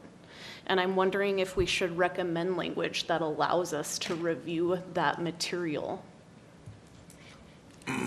This is a new one. This isn't something we've talked about before. Do we need to, since Well, I it's the CPOA? I mean, it's the board's agency. I think we need to wait for Ed to come back to All right, talk we can about come back this. to this. Yes. Okay. Let's come back. Let's Ms. keep Gooch moving. just ask a question. Can you save that? Oh, I'm sorry.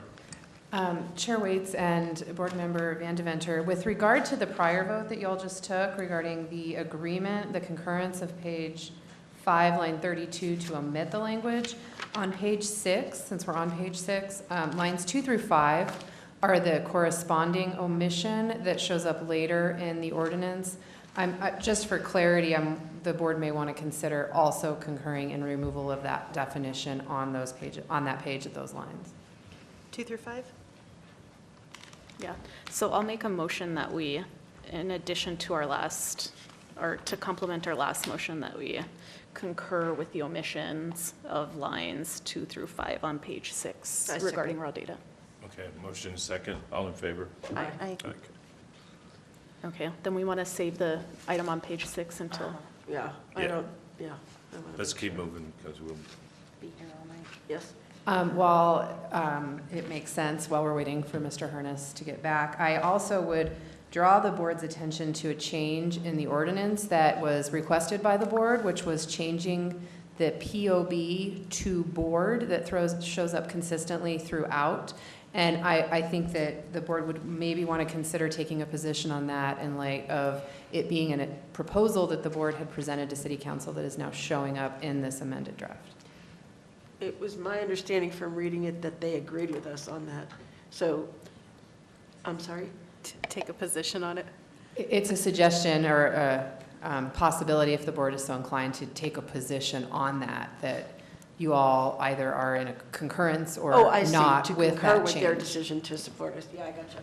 Okay, so, yeah, I'd like to make a motion that we concur with the council's change from. change from POB. calling us the Police Oversight Board to calling us the Board of Civilian Police Oversight Agency Second. In this document. Okay. in this document. Okay. And It's the been second. motion and second. All in favor? Aye. Aye. Any opposed? Thank you. All right, let's go back to 6. So Director Harness, while you were gone, I was making a suggestion.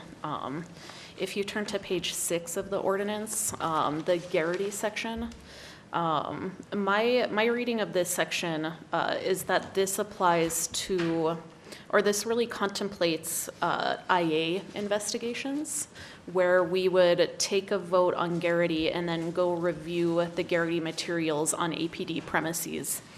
But I'm wondering if we shouldn't expand upon this language to allow the board to review Garrity materials in its own cases without needing to take a vote. The reason being would be that you have already, when there's a civilian complaint, you have already screened for criminality. So there aren't any criminal sanctions associated with the Garrity materials we obtain, the Garrity statements we obtain in our own cases. And it streamlines the board's review process in the event that the board does go look at an internal file so that we can review the police reports, the tapes, and then also review the officer statements. And so I was thinking that maybe we could add a section that allows the board to review our own Garrity statements. And I think everyone wanted your feedback on that. Chair Waits, Member Vandeventer, this is a specifically crafted portion of the ordinance that was reached as a part of an agreement for a civil action with the APOA. All statements that are from APD personnel are compelled statements and therefore protected by Garrity. And it's not a matter of the criminality aspect of them. They are confidential, and therefore if you want to see any officer statement, it would have to be by a board vote. I thought there was a lot of energy put into that in the setup from the task force even. Yeah, it was. So that's a pretty historic thing.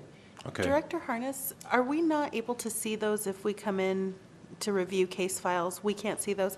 Is that something that with our own stuff that we can address in our policy and procedures? Just can't do it at all, huh? Okay. Okay. All righty. Thank you. We'll move on from there. We did 7. Is there any other? Do you have anything on 8 or 7? Page 7.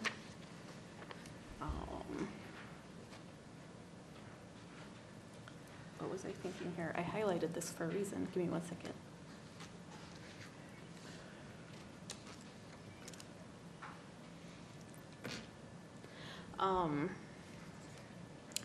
Do we need to have a super majority to perform an audit? Do you guys think that's necessary?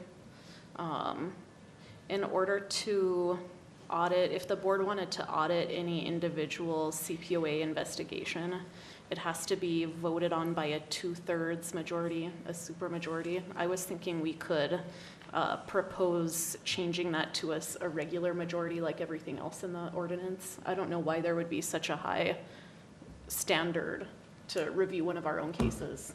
I mean, Well, it's not, the audit is not about an individual case. The audit is for the purposes of research.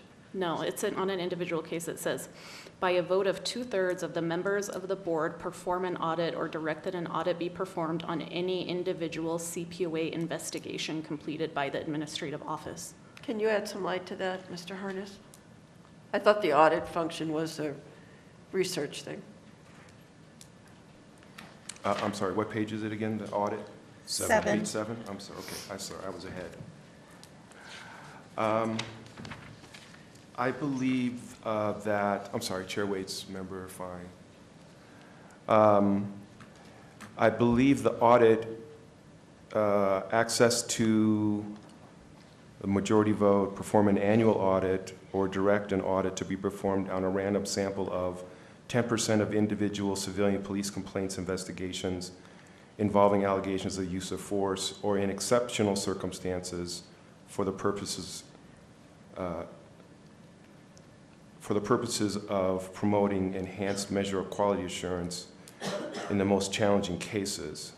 The board may, by a 2/3 vote of the members of the board, perform an audit or direct that an audit be performed on an individual citizen police complaint conducted. So it's setting out that it should be an exceptional circumstance, and that's why the 2/3 vote, because But the audit is not of a single case, it's of a set of cases.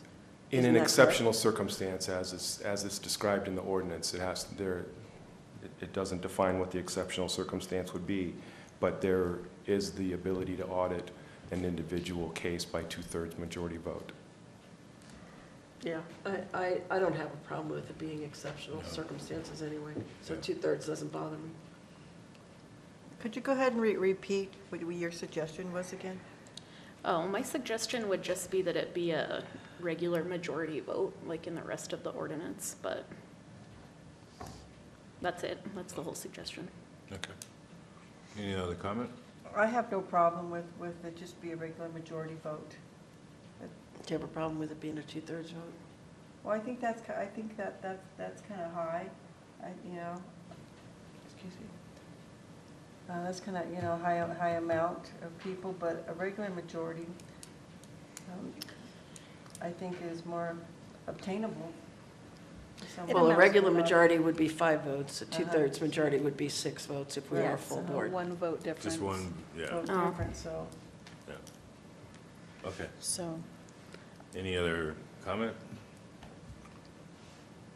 I don't care either way. Yeah. No one cares. So let's leave it, let's leave it. If no one All right. cares, we Yeah. can just Yeah. move on. All right. This is really not a hill to die on for It's me a at all. difference without a Yeah. distinction. Really? Page 8. Oh, this, page 8, if you look at line 19 through 21, it says, "The CPOA shall redact any personal identifying information from APD raw data within its possession as permitted by law prior to its release to the public." I don't think this is exactly what we discussed. I think it has to be APD who redacts the PII. I don't think that it should be our burden. And it also, and I really think that that's probably what APD wants if they were here to talk about it. I think that's what they intended, was that they redact the PII and then send us the raw data. Well, that's So- what we asked for. That's exactly what we asked for at the DOJ meeting, was, we don't even want that information. We never wanted that information. And the way it's written here implies that we get the raw data with the PII and then we scrub it. And I don't think that's what anyone was talking No. about. So I I think don't we need think so to either. make a recommendation that it be APD. I'll move that this language be changed to reflect that APD should scrub the PII. In a second? I second. Okay. Well, okay, so now we're in discussion, right? So this ordinance, is that the appropriate place? I mean, I guess I would say, why don't we just strike it? Why don't we make the recommendation that they strike that added sentence, because it is an added sentence, and just let them know that we're not asking for it. We don't I think want they to want have the raw assurance. data. I think that's the thing that got everybody uptight, was because they assumed we were going to ask for that information. And that's why at the DOJ meeting, it chilled everybody out when we said, we're not asking for it, we don't want it. And to be affirmative in that is, I think what Chelsea's trying to do, is to say affirmatively, we are not asking for that information. Okay, so perhaps it's just a matter of how, like, what it is that we say, because I don't think that this ordinance is the place where, city council tells APD what they're doing. I think this ordinance is where city council and the city tells us This is what the we're rules of doing. engagement, Right, but to go and say APD will, I think that would probably belong in a different document. I would think that would belong in a different document. Chair Waits, Vice Chair Galloway, I understand what you were saying, that how does the oversight ordinance compels the department to act in a certain way. The chiefs has to respond, so it's not unusual for this ordinance to compel APD behavior. My point would be that there has to be some sort of identifier for officers so that you can identify pattern and practice of particular officers. You simply can't have data. It just doesn't have to be personally identifying. There has to be some identifier, however, that is associated with the officer. So if you have an officer that has a pattern of getting in vehicle crashes, for instance, you would want to know that. You would want to know those trends. You would want to know that data. So I think there needs to be some particular, you need to be particular about the personal identification information that you're going to scrub from the data. Well, we need to know that when we're doing research for sure and looking for patterns and trends, that this officer, not by name, not by any other identifier, but Officer A is, we see a pattern because Officer A shows up in these patterns. But we don't know who Officer A is. Right. So they can assign a random number that makes that, and they have the legend of who that is. But we're looking for patterns of behavior without personal identification information.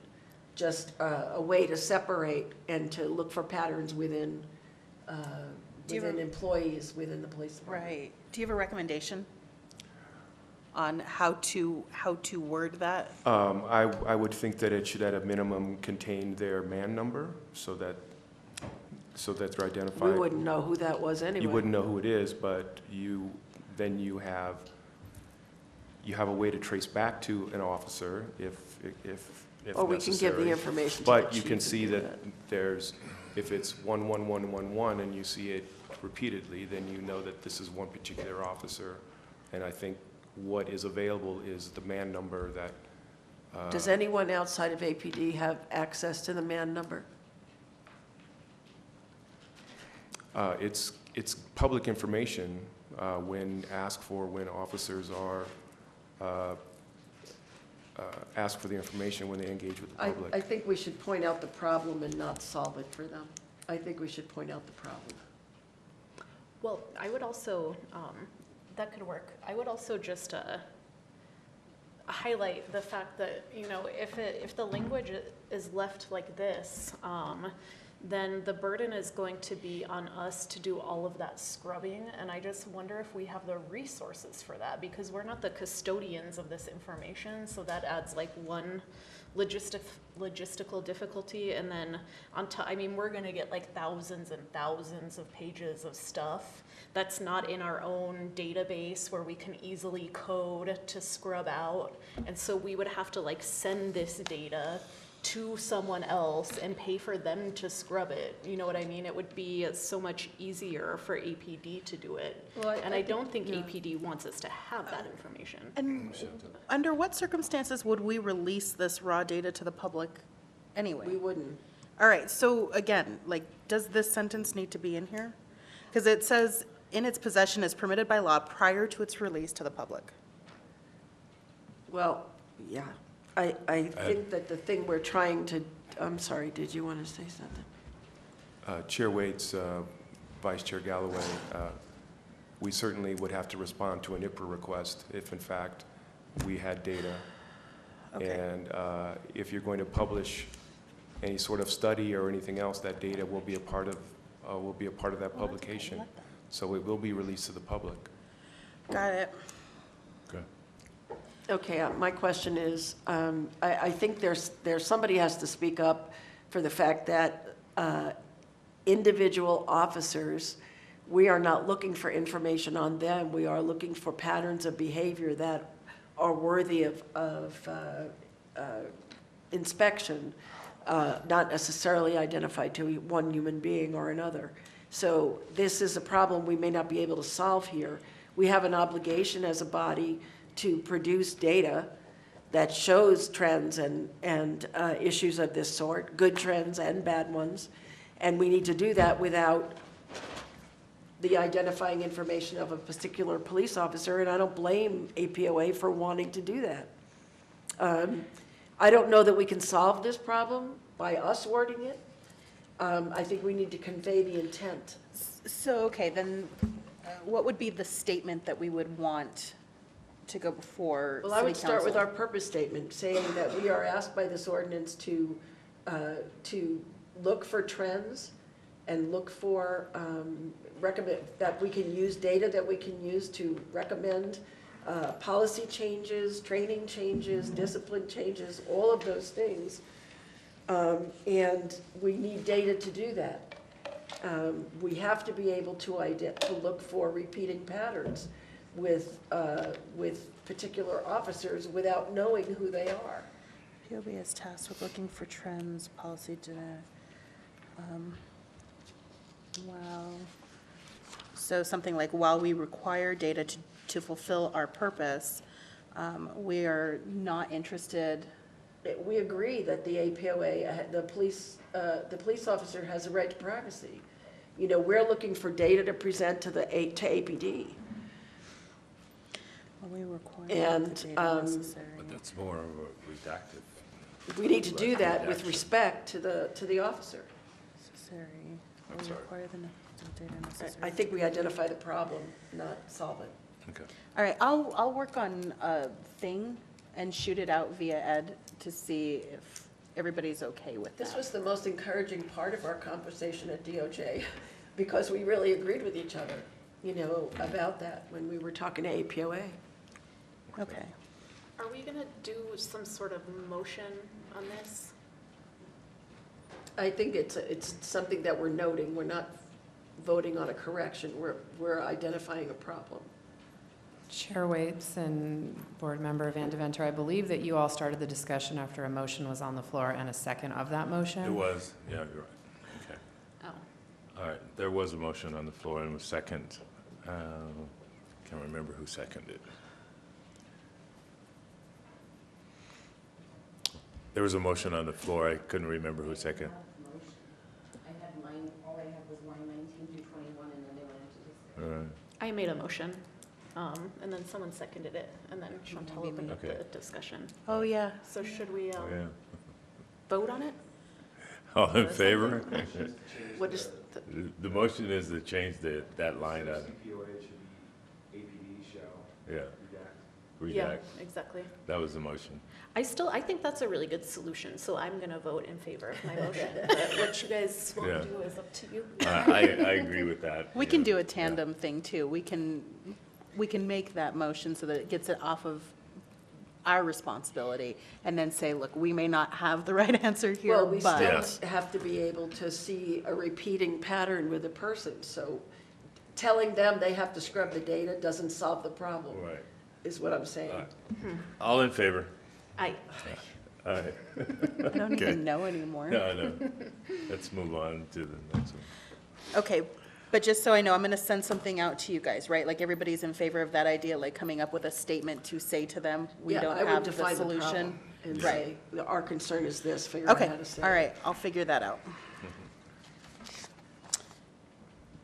Do you have anything else? not on page 8, no. Do you have anything on 9? Oh, well, the page 9 is where the composition of the board, selection criteria, et cetera, stuff starts. Just so everybody's aware, they did keep it at 9 Good. members, so Yeah. that's, So you there's know, no change there. Okay. a yay. I think we should recommend that there be, instead of the city council staff doing the selections, that there be a selection committee comprised of the stakeholders to the process. Selection of whom? New board members. Board members. And so that it could include us and it could include other stakeholders. That way there are more eyes on it, more consensus building. Is that a motion? Sure. I would second that motion. I really like the idea of more people In looking the at this. discussion, I think it's really hard because we say more people, but we're not really specific what people we're talking about. And I don't feel comfortable voting for something that sounds so vague. It would be a committee of stakeholders, and so like, just off the top of my head, it would be like a CPC, a POB. I am fully in favor of bringing somebody on from APOA, somebody from city council staff still, maybe 2 people. APD forward. APD forward. This is a whole new idea. It's a whole new idea, and I just don't feel comfortable voting Okay. for that. There's a motion on the floor, right? Yep, and a second. And a second. All in favor? I, All opposed? I'm opposed. Three opposed. all right. I think it's more work I for think us. it's, so yeah. It's Yeah. not Not for looking us, for more to do. but, We're gonna have fewer people to. yeah. But it doesn't really impact us. Right, okay. So it failed at 3-2. Okay. Can't get them all. Nope.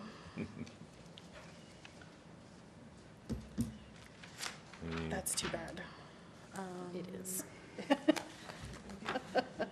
We didn't even really talk about that. Don't let Okay. one get you down. No, I don't. Do you have anything? Chair Waits, on page 9, the board had requested that line 23 be struck, which talked about voting in a manner consistent with prior related action by the POB. The updated draft from City Council included that. I assume that the board is pleased with that and wants to take a position to inform City Council of that, but I defer to the board.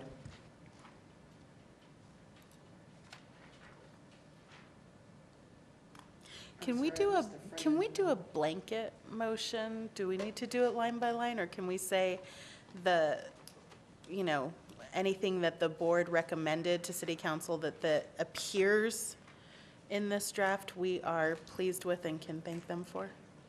Chair Waits and Vice Chair Galloway, yes, as long as that's consistent with any of the other votes that you take tonight. To the extent there's any inconsistency, it might create some ambiguity for the board in trying to finalize the comments for City Council. Okay. I like the idea of a blanket motion because what we're trying to do right now, I think, is avoid a line-by-line review to save some time. And we just found ourselves in a line-by-line review situation right away. I would entertain a motion for that. Sure, I'll move that we kind of create a blanket motion wherein the board concurs with the City Council's amendments insofar as they reflect requests that we made in our last, what was that called? Our last Review of the ordinance? Yeah, thank you. I would second that. Okay, motion and second. Call the All vote. in favor? Aye. Aye. Okay. Save some time. Okay. Do you have anything on 9 or 10? Just the one. No, nothing on 10. Okay. 11?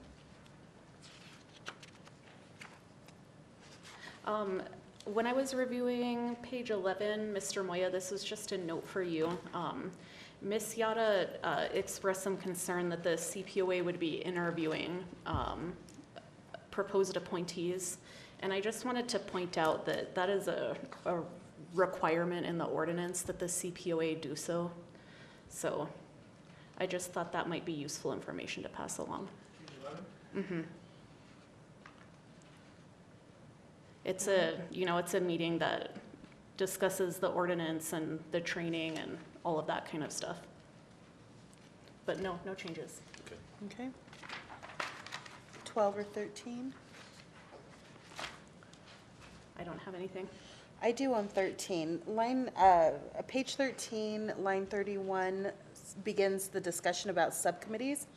And part of it reads that membership on such committees shall be limited to POB members, and no POB members shall serve on any more than 2 committees at any given time. That literally cannot happen. If we are in this situation again, it cannot happen. So I would recommend striking that piece of it. And I'm going to advocate one more time for allowing these members in training to become members of the subcommittees so that it encourages buy-in and commitment and keeps them around for the at least year it's going to take before they're on the board. If they have something that they're contributing to and a part of and feel ownership in. Well received by the Can we councilman. just, I We can understand do what 2 you're saying. separate ones? Yeah, let's just take them one at a time. Okay. Because, So the first one would be striking the language, no POB member shall serve on any more than 2 subcommittees at any given time. is that, That's a motion, that we strike that language. strike the language? I'll second your motion. It's been motion and second that we strike that language. All in favor? Aye. Opposed? No. Okay, so we want to strike So on we page want 14. to add, I'll wait till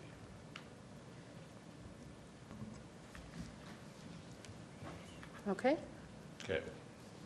and then the second motion that I would make is that we strike the language, shall be limited to POB members, and replace it with, I don't know what we're actually calling those. I don't know if they're members at large, I don't know if they're board members in training, or what we want to call those individuals, but if either of you have something more eloquent than anything I will come up with, I will take it. Chair Waits, Vice Chair Galloway, perhaps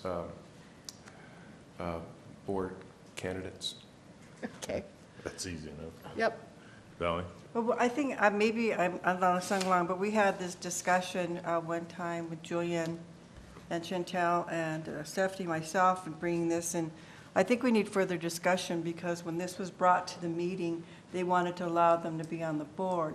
Well, I used the case review committee meeting until they're officially a board member. I don't think they can have access to SharePoint, have access to the cases, go down and review cases, have access to Garrity material. So that's why I was opposed to that, because it's going to omit anybody on CRC. There is no way that the police department is going to allow somebody who's not trained and someone who's not voted in. And not have a background check. No, a background check. I mean, none of that is feasible. And I don't even think the union would really be opposed to that also. Okay, first, the 5 candidates that you presented to us, have they all had their background checks done? Could they conceivably? Like, could that be these individuals are ready for appointment to the board? Chairman Waits, Board Member Galloway, I would assume that we could, but I'd have to take that back to my Ms. Yada and just make sure that that's okay. Okay, and second, could they conceivably go through the same required trainings? I mean, CPC members do it, we do it.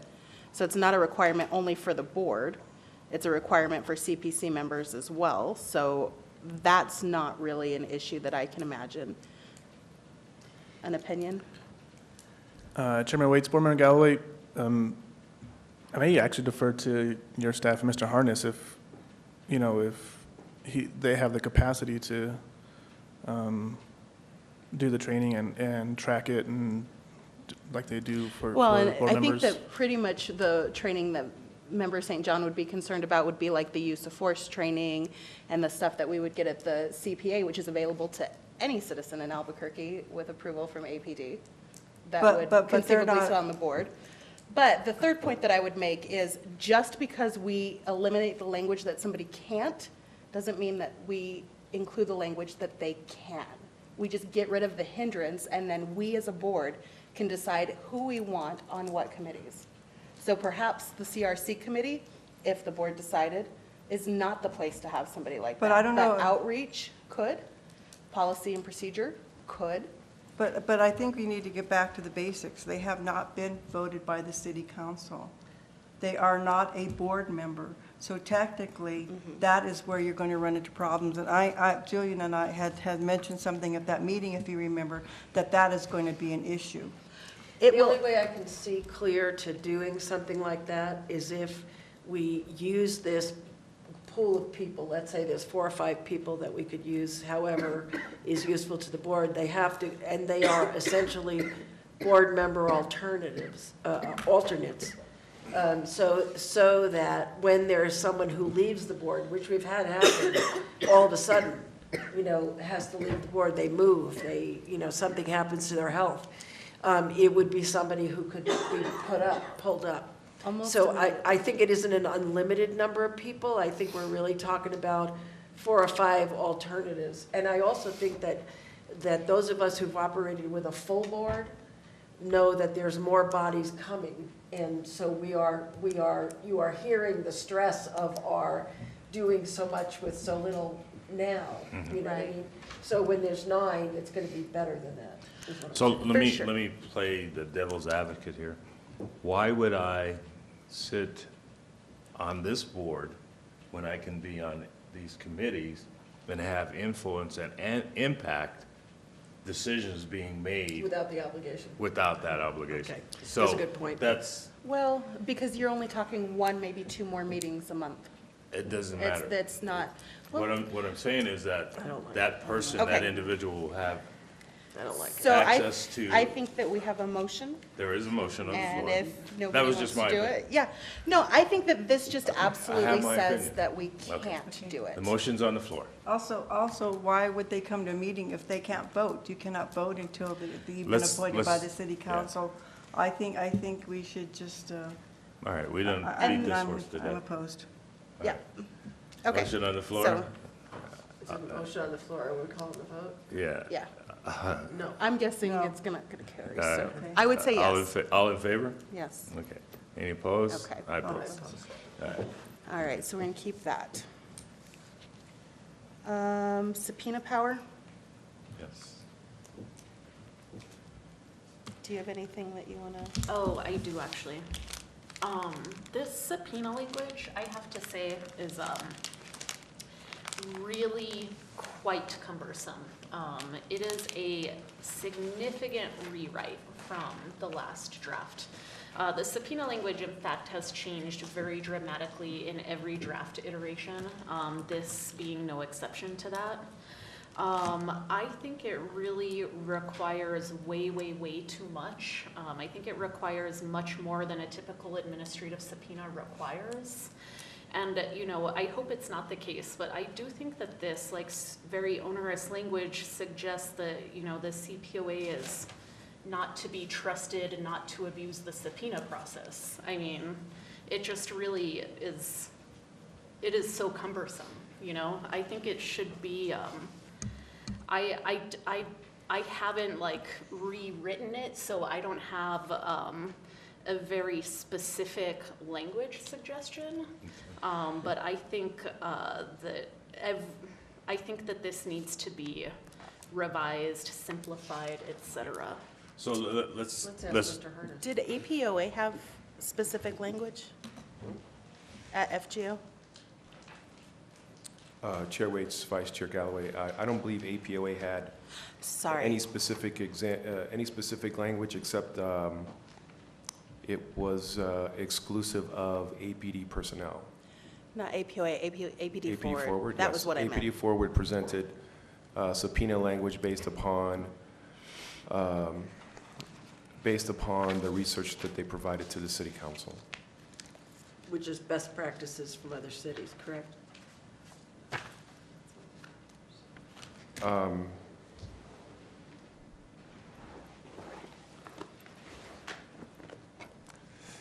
I believe that they actually in the second iteration, yes, thank you.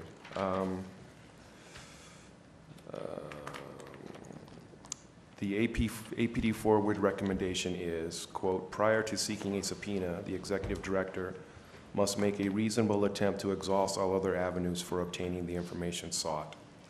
Subpoenas shall be served in a manner that complies with all requirements for administrative subpoenas under New Mexico law.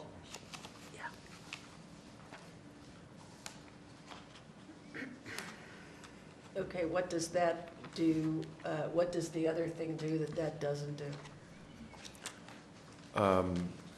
Chair Waits, Member Fine, as Member Van Deventer described, the subpoena requirements are almost a full page long and they're unduly burdensome. No kidding. Well, they're more than a full page long. They're actually, like, if you add it all up, it's 2 pages. It's 2 pages worth, yeah. So can we just recommend that we go with APD Forward's recommendation? That's what I would do. I mean, I wouldn't oppose that, but I wonder if that's gonna be good enough, given the disparity between the two sets of, you know, the two competing But ideas. that's Well, what the- otherwise we'd have to rewrite the whole thing. So I'm not gonna it's not rewrite gonna it. Yeah. happen. That's not gonna happen, so. Yeah, I don't know if recommending the old language helps us, I understand what you're saying, but I'm not sure if that will help us achieve a compromise or not. That would be my only Well, hesitation with that if suggestion. our comment, if the way it sounds to me, based on both your feedbacks, is that it is so onerous as to be ineffective in terms of its, usability. So then why have it? I mean, it's another way of not having it. So to my way of thinking, the easy way to have it is to have it be the way APD Forward said it. And that's our recommendation. Are you satisfied with their language? Does that make sense for the CPOA? Who's going to actually? Chair Waits, Vice Chair Galloway, are you referring to the APD forward language? Did I say APOA again? APD forward? Okay. Yes.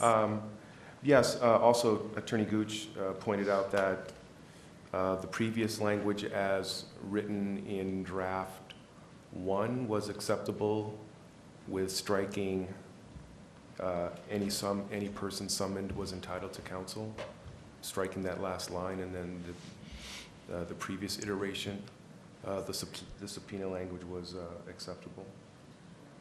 And it is what you adopted previously. Okay, That seems easy. let's do that. That's where we'll go.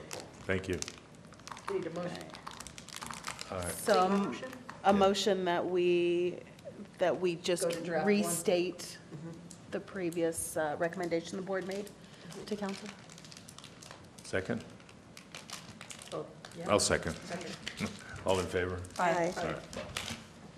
Motion that we restate that. Katrina? Okay, As in thanks. draft 1. Okay. Do you have anything on 16 or 17? 18? No, 19? I believe so. Qualifications. I think this is, closed session because it's executive director contract. So we have it on there on the closed session. Okay. All right. I don't know what you've got coming.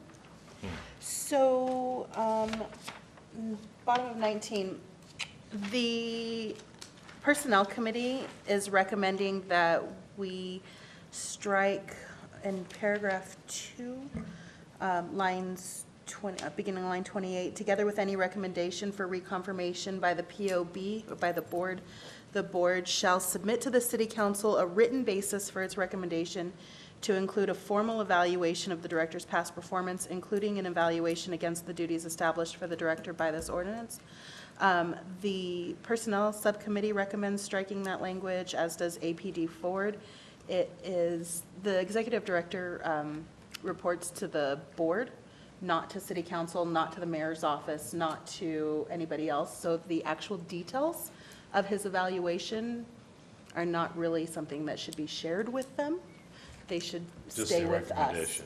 Just the recommendation. Just the recommendation that we reappoint. I'm okay with the city council getting, the president of the city council getting it, just not the mayor and the APD chief. I mean, I agree with her. I think the city council needs to have that information I would ask for what purpose? because of the city council. Because they're authorizing them money. They're authorizing, they're kind Yeah. of, I guess I would say we just fought this I don't battle need with the them. actual document, I mean a summary of this. A summary, yes, a recommendation, but the actual evaluation, which is what this is No. asking for, Well, this is asking for the and I evaluation. asked Mary Scott Uh-huh. this very question, and she said in unclassified employees, they have a different kind of evaluation than the PeopleSoft thing.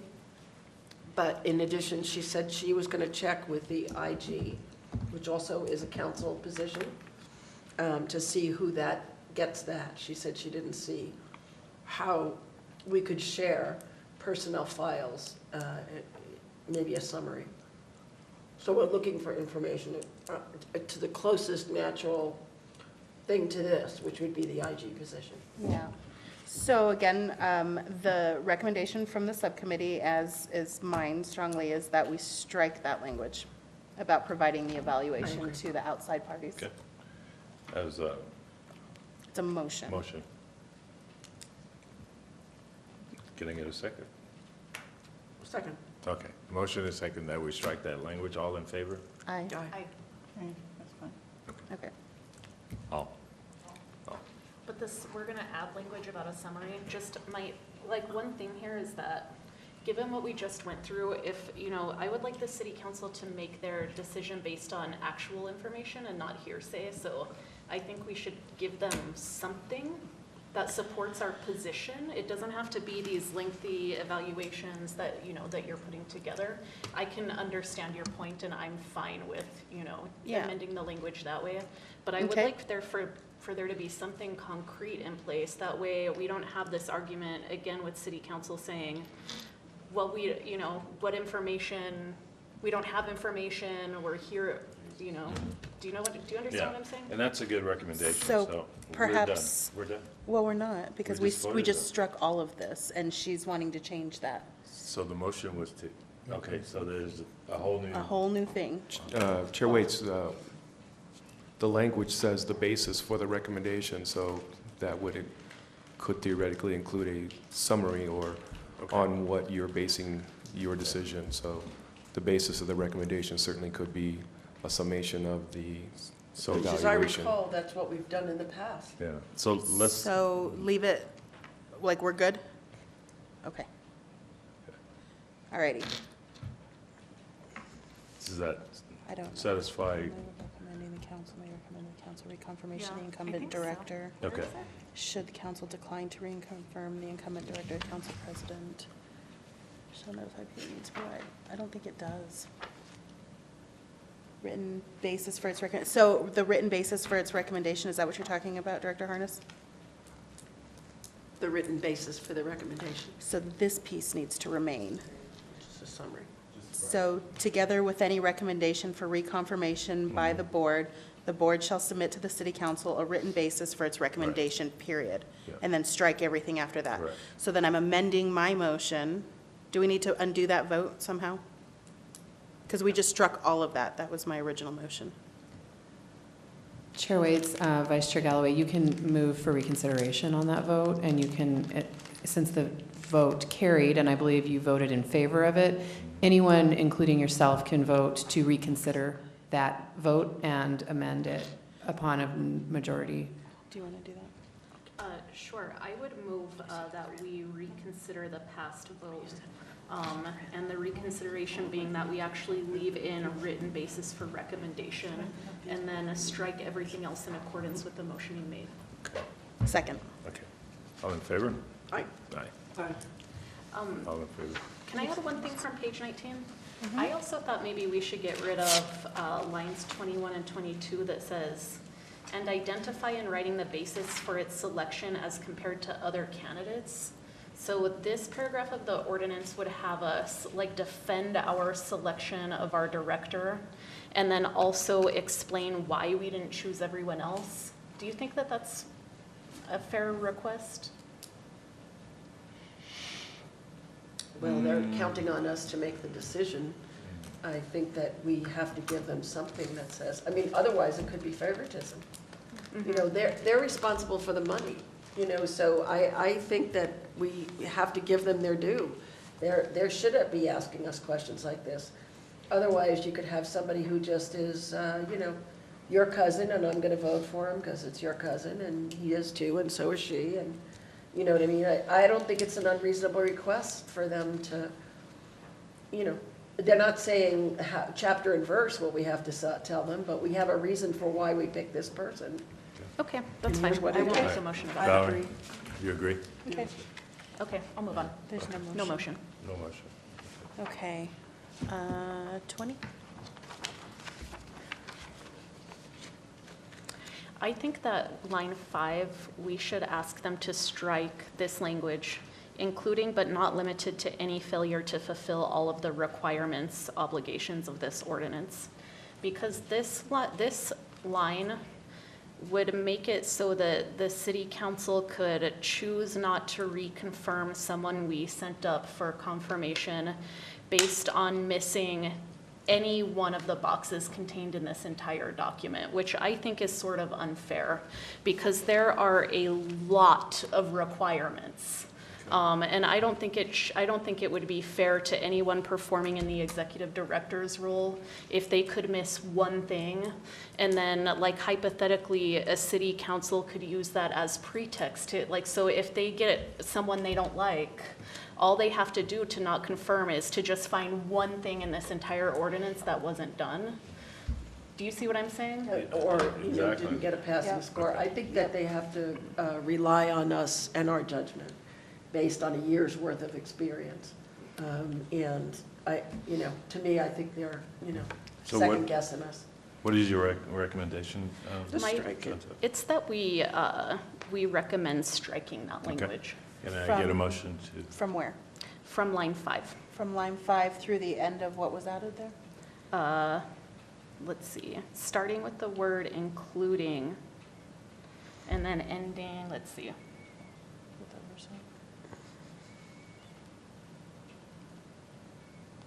Maybe ending at the comma on line 6, that would read, that would be a complete sentence.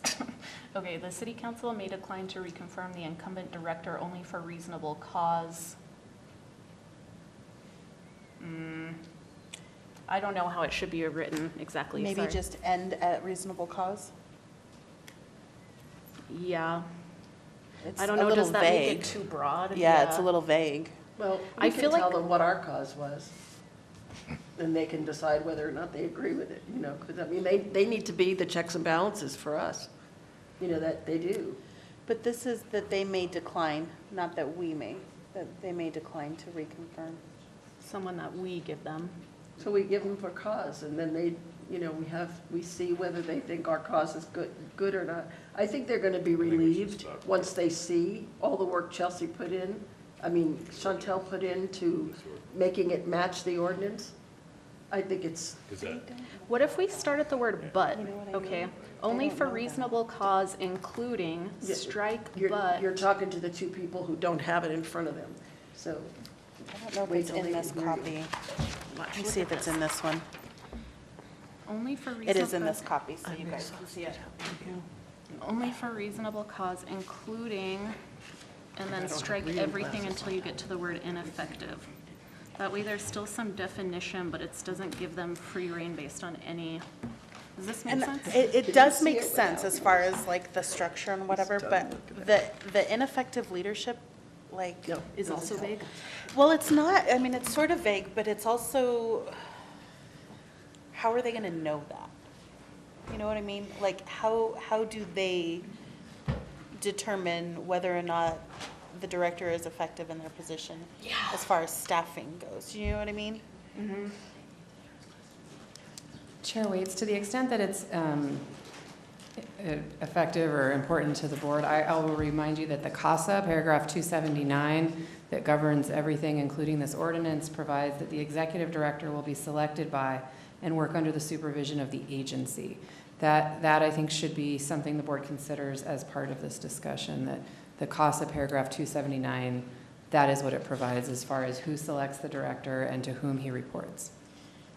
That's essentially the same argument that I think I was making with page 19, is that we just had that fight.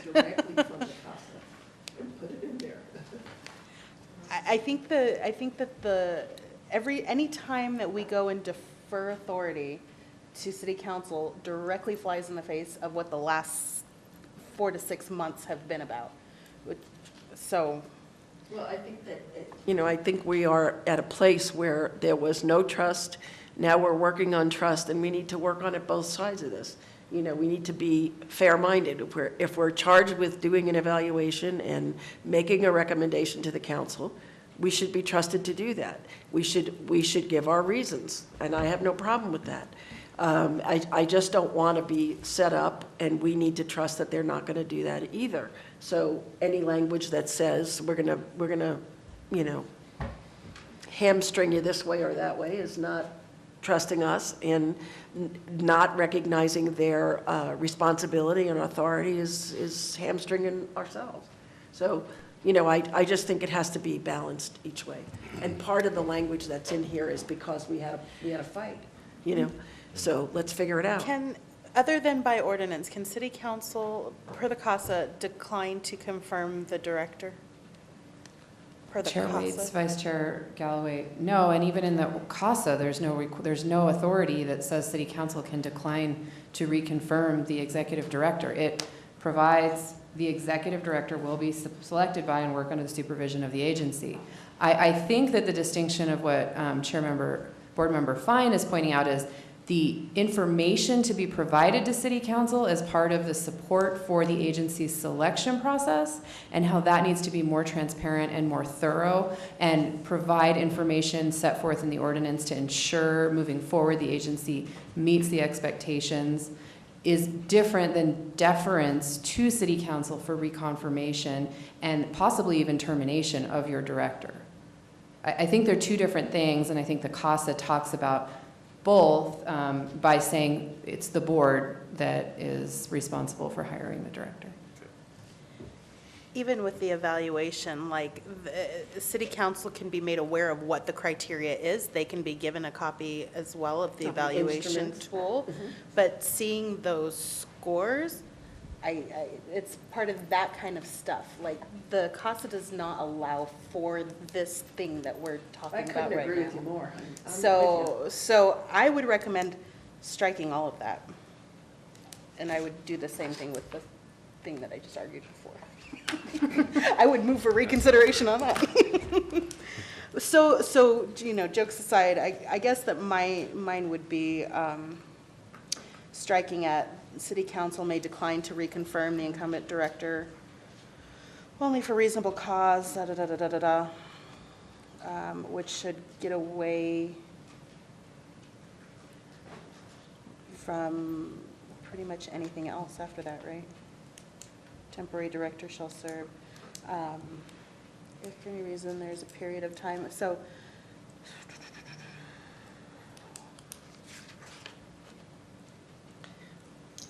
Oh gosh, that's a big chunk, in lieu of recommending 3 candidates to council. Why don't we just say that we object to this language based on what's in the CASA, period?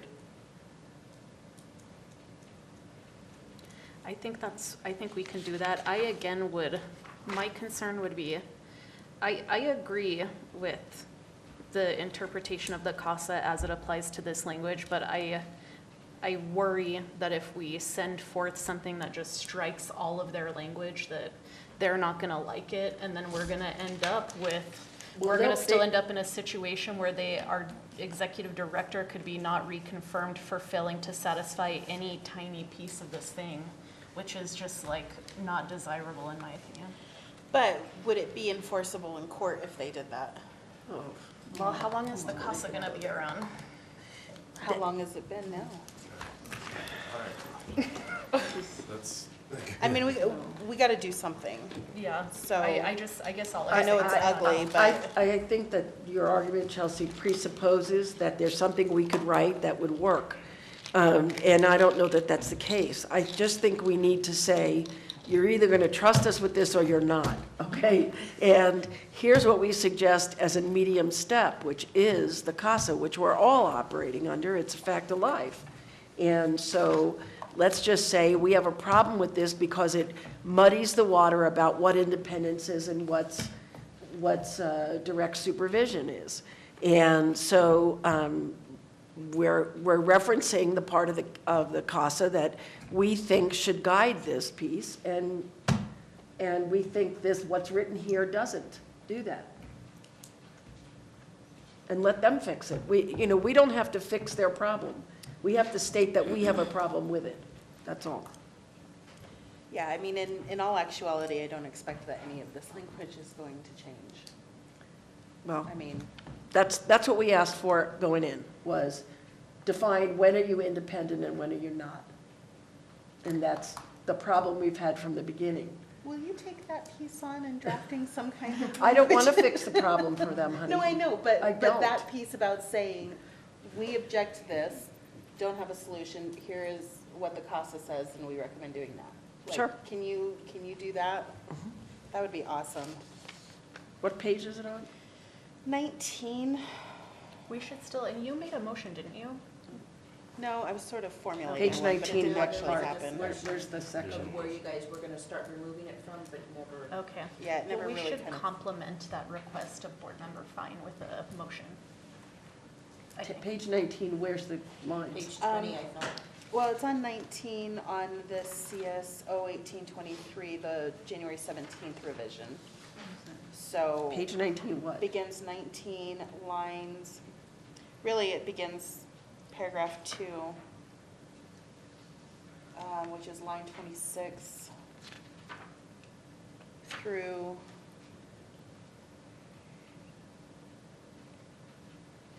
page 20, line 18.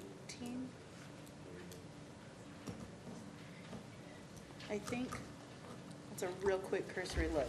Chair Wilson, rest of the board, I believe in December of last year when this issue was coming to the forefront and there was some discussion about what the CASA did and did not provide in comparison to the ordinance, there was a review from my office that looked at what the current ordinance provisions provided, and there was language that was provided to the board for consideration that could bring the provision into CASA compliance. I have that language here in front of me if you all would like me to provide that to you. All right, so the first part of the language would be section 9-4-1-7B1. And I apologize to Member St. John and Member Fine, I don't have extra copies because it's probably another language at this point where we're talking about. To say the POB through CPO, well, I guess it would be the board now that we're in the new realm, through CPOA staff shall accept applications from candidates. The board shall review the applications and interview candidates and select the candidate that it finds to be the best qualified to be the director based on the candidate's integrity, capability for strong management, and abilities in investigations, law, management, analysis, public administration, criminal justice administration, or other closely related fields. The second provision, paragraph B2, could be updated to say, upon completion of the director's initial term, the POB may reconfirm the incumbent director. Should the POB decline to reconfirm the incumbent director, the POB shall appoint a new director pursuant to the provisions of subsection B1, which is the reference section. Should the director not be reconfirmed, the current director may continue to serve in the same capacity until the new director is selected by the POB. If for any reason there is a period of time with which there is no director, the POB, and excuse me, it should be board now,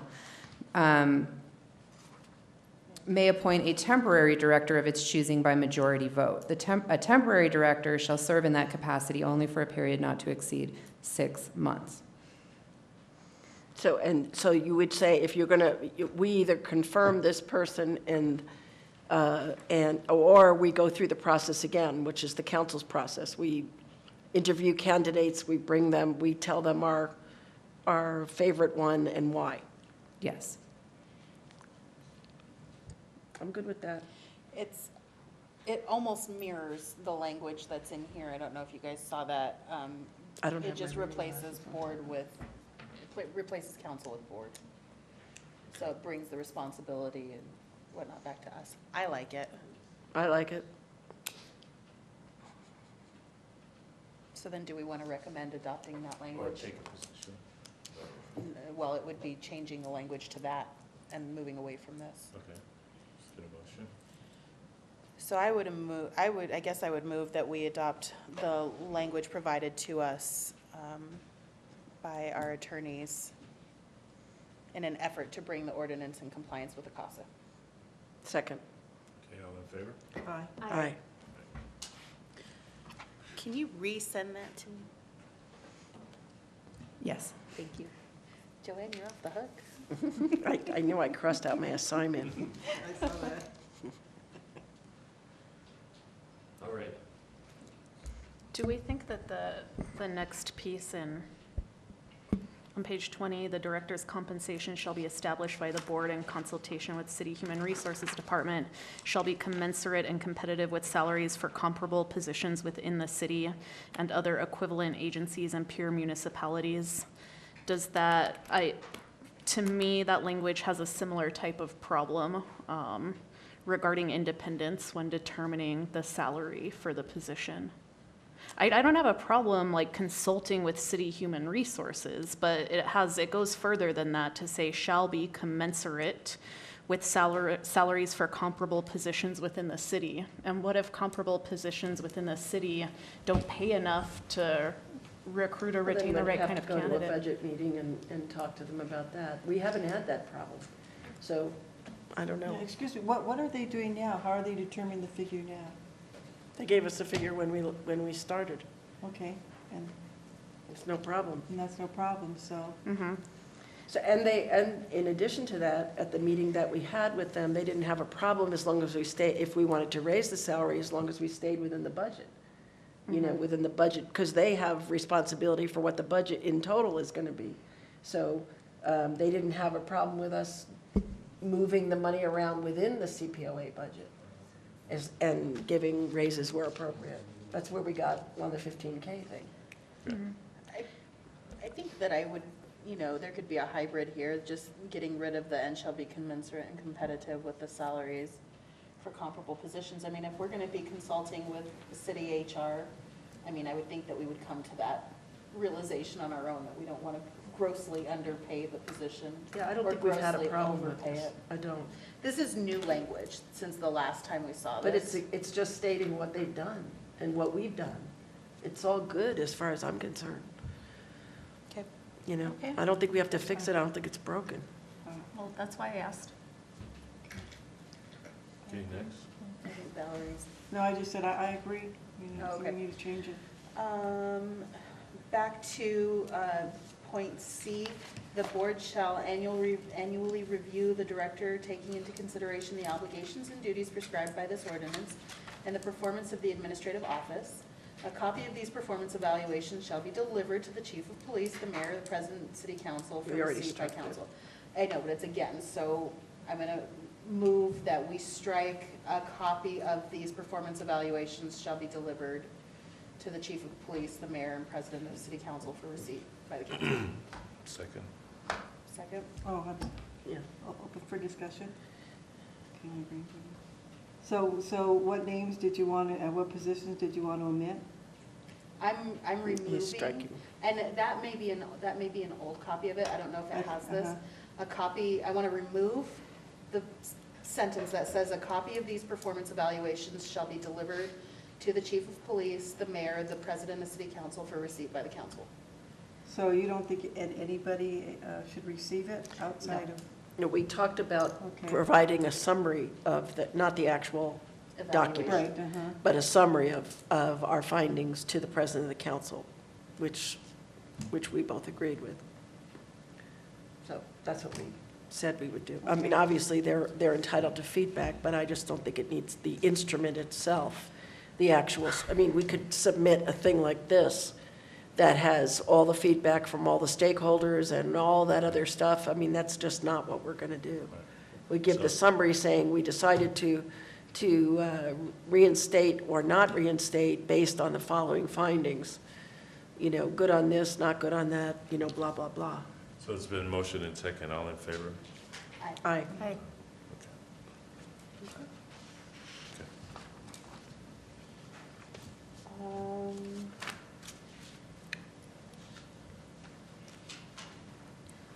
Do you want to? What page are we on now? I Still never wanna 20, renew is this there thing. anything, I have highlighted the stuff about filing or initiating a complaint on behalf of a member of the public, but I don't know why. Do you know? Yeah. Chair Waits, Vice Chair Galloway, yes, that's in violation of the CASA. Right. Okay. The CASA provides that the board members as well as, that the board shall be permitted to initiate complaints on behalf of yourselves as well as members of the public. So then I guess the motion is that we strike, beginning on line 31 of page 20, neither the board nor any of its members, through on page 21, line 2, voting on its disposition.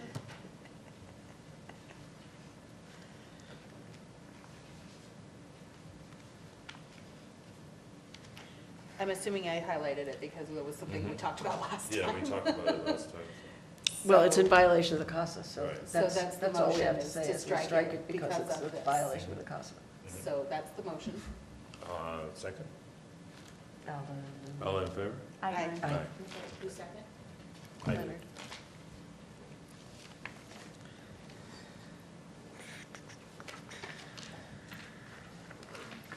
Do you have anything else? Not on page 21? 20, 21, yeah. 21? I would like to request that we recommend to the city council that the code of ethics, code of conduct stuff actually be taken out of the ordinance with an agreement that we will incorporate it into our own policies and procedures instead. And the reason why is because I think that's where it belongs, because it's very in the weeds procedural. So it seems like the proper location for it is in our procedures. And I think that I think we'll just run into problems with some of the language not being refined enough over time. And that would be something that we can deal with if it's in our own policies and procedures, but not so much if it's in the ordinance, because to change the ordinance is all this, you know? And Which so I as never a- want to do again. I never Yeah. want to revise the ordinance Yeah. ever again. So as an example, like, it talks about, you know, that we can't have ex parte communication.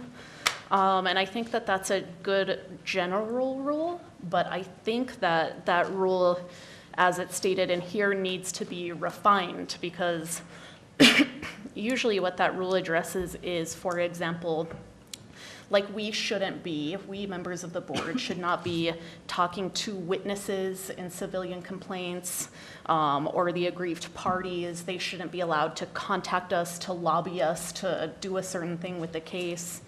However, there's a case on the agenda tonight where the complainant is not the aggrieved party, is not a witness, is an attorney of someone, of the complainant. And he has reached out to us to ask for an update to get the case resolved. And something simple like that, I do not think is an ethical problem for that complainant to say, hey, this case has been pending for 2 years, can you help me find out where it's at? But under this, that is prohibited.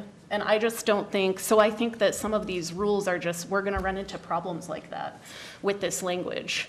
And I know that city council wants it, and I really think it's fine for the most part, but I think it belongs elsewhere in a place that we can refine it as needed.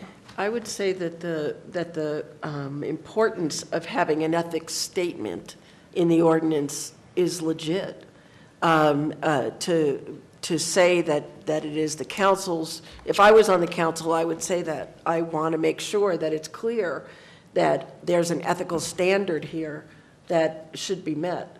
And I don't think you need to describe that in depth, but I think you need to make the case to the public, because that's what they look at, that's what authorizes us. There needs to be an ethical statement that says this will be above board, 100% all the time, whatever. But that the policy, I agree with you that the policies, that as a policy, the ethical policy should be in our policies and procedures. There must be something that the city does that talks about ethics in its own right, you know what I mean? That it, in terms of the council, let's say, for example, that they will, they'll abide by the ethical rules. Is there something like that? Chairman Waits, Board Member Fine, yeah, there's an entire code of ethics in just the giant code of ordinances that governs the city. Could we promise to abide by that same standard or something like that without going, you see what I'm saying? That we would adhere to the same standard of ethics that the council uses in doing its business, and then go through the weeds on the policies and procedures. Would that work? I just think that if I were them, I'd want something on ethics in the ordinance itself. Chairman Waits, Board Fine. I think this language kind of started with that idea of how board members should conduct themselves when hearing cases. And I think the councilor's intention at the very beginning was to liken it to how they hear land use cases, where it's, and I know this term got deleted and it kind of caused a lot of consternation, but quasi-judicial is how they handle it. So they're not allowed to have communications with parties, they act much more in a judge for that case. So that's where this kind of language kind of started from. It's kind of moved more into kind of like a more code of ethics. I'm just saying that as kind of history and context for this. For your very specific question, I just defer to the board, and you guys can kind of make a decision or recommendation. Just because I can't answer if that would suffice or not, essentially. But Okay. I just wanted to give that sort of context for. Do you I think where the language came from. conceptually that if we had some kind of ethics statement that said the board will conduct itself in hearing cases in an ethical, a generally accepted ethical, way, and as defined in the policies and procedures, do you think that would make them feel okay about that? Chairman Waits, Board Member Fine. Hard to say. Yeah, I just can't answer for 9 city councilors, obviously. But, I would leave that up to your board's judgment on what you think would be a good recommendation. I have a suggestion. What if we said, what if we put in here a requirement that the POB adopt a code of ethics in its policies and procedures in the handling of complaints and hearings? That's approved by the council? I suppose we could take it there, but it makes Well, it has to meet their standard. They're the ones who are accountable to the community, in addition to us. So I just think it has to pass their muster. Well, I Yeah, I mean- don't think we need consent. I think we just, getting back to what you said, we need to have an ethical policy in there. Does it need to be in the ordinance, what we write? But if it's in the ordinance, if it's in the ordinance that we shall adopt a code of ethics within our policies and procedures, then it's in the ordinance, And right? we do. And then we put all of that stuff in our policies and procedures, and it can be revised if we run into Okay. problems. I'll go with that. I don't think Okay. we could. We don't have to write it right here. Right. Yeah. Okay. I think Ed's What do you got- think, Ed? Chair Waits, I think that there's the concept that we are independent but accountable to the city council and city government. And that's why I think they felt the need to outline these guidelines.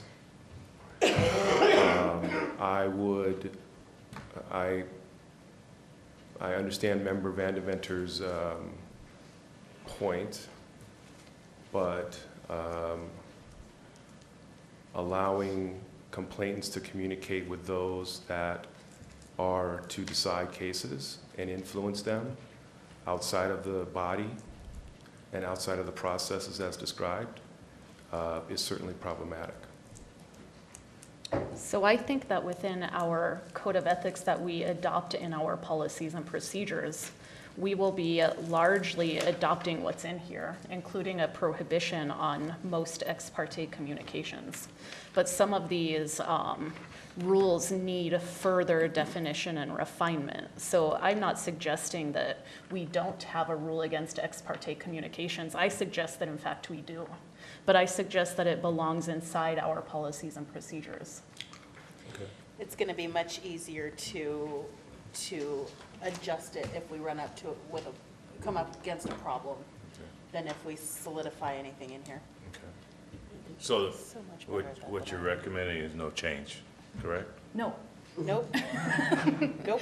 I'll restate my motion. Okay. So my motion is that we recommend to the city council that instead of this code of conduct appearing in the ordinance, that there instead be language that states that the board shall adopt a code of ethics within its policies and procedures.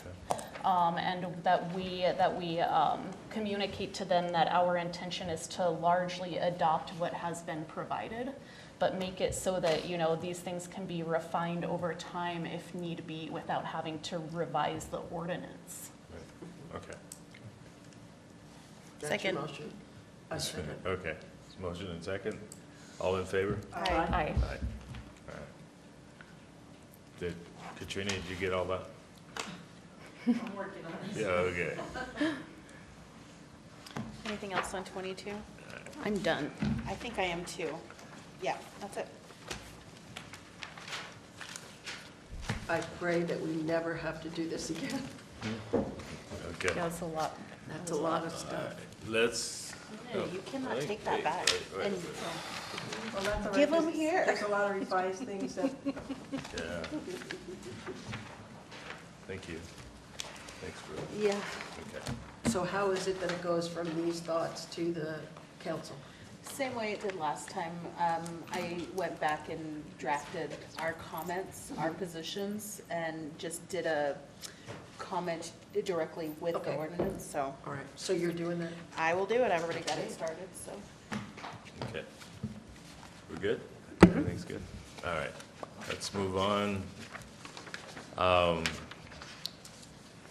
Let's talk about our consent agenda cases.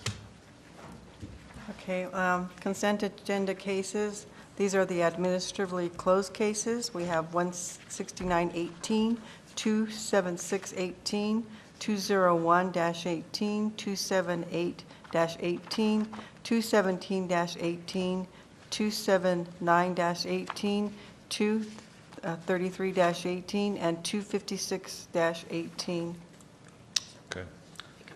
Is there, okay. you're gonna make Do I have a motion to accept the? So moved. Okay.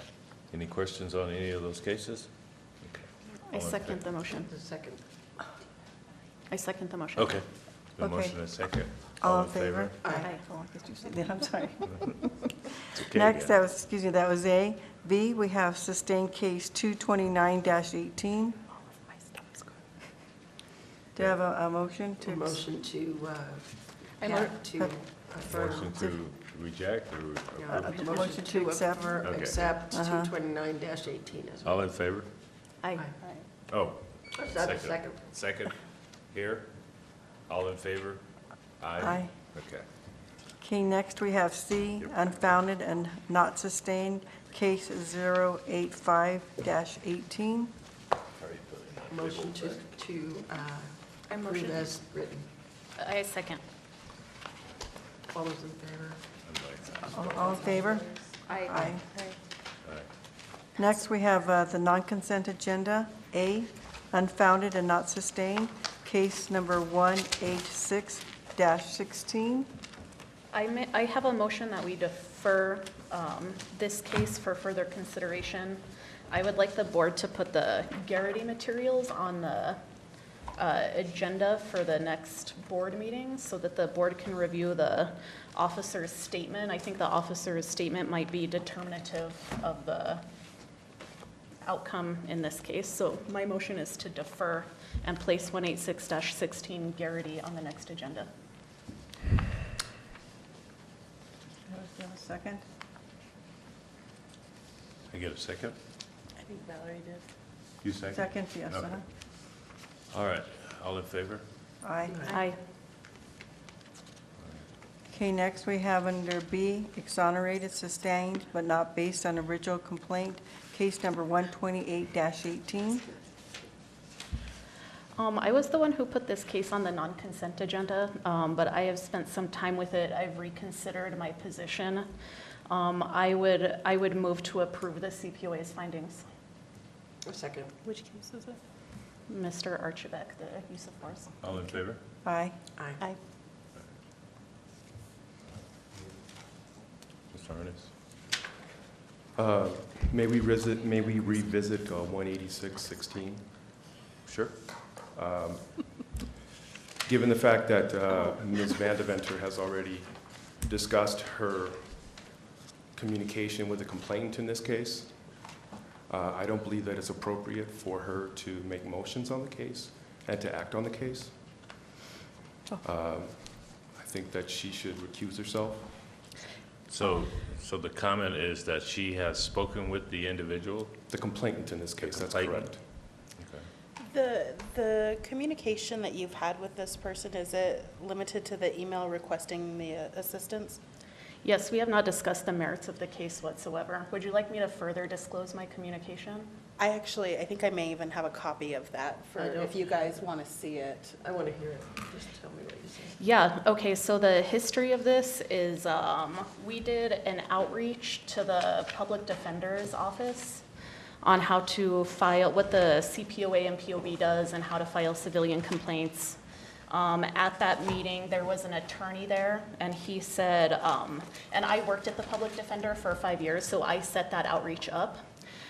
There was an attorney there, and he said, I assisted my client with filing a complaint 2 years ago. I've been trying to understand what happened with the complaint. I've sent several emails. I haven't heard anything. I was expecting to have results by now. Director Harness instructed that attorney to contact him to get an update. The attorney sometime later contacted me. The attorney said, I have reached out to Director Harness, but he did not reply.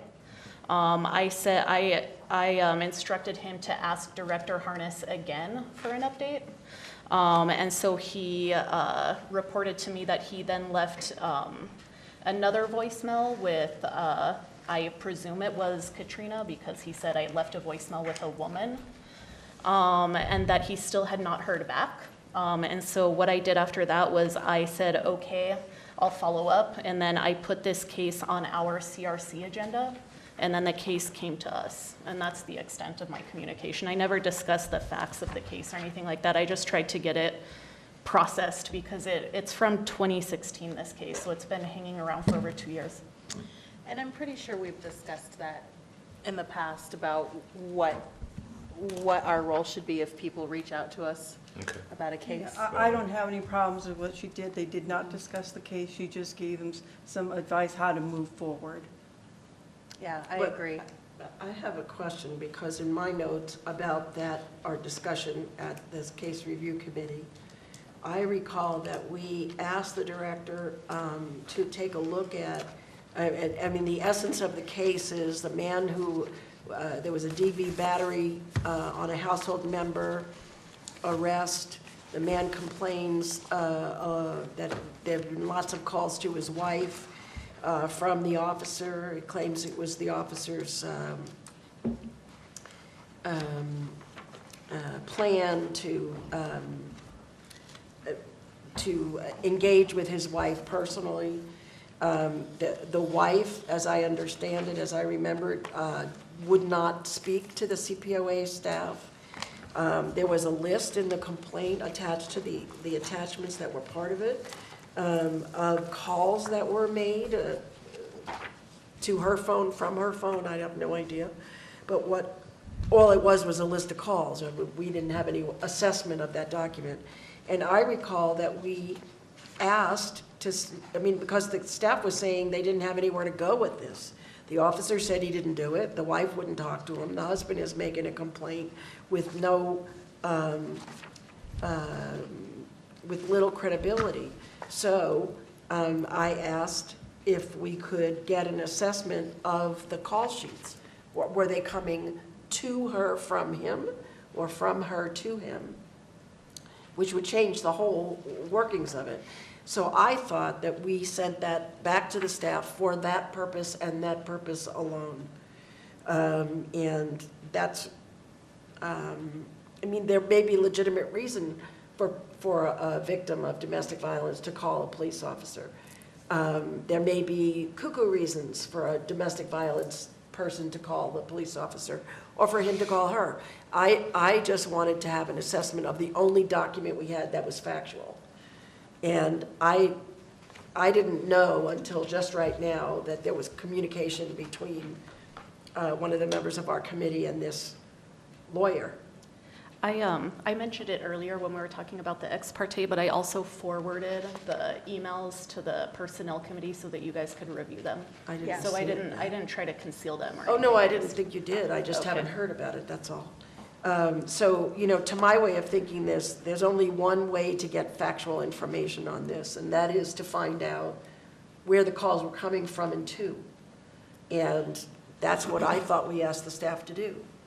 So going back, as far as Director Harness's objection to Member Van Deventer bringing this issue up to go back to the CRC, go back to CPOA, whoever it is? Yeah, defer it for.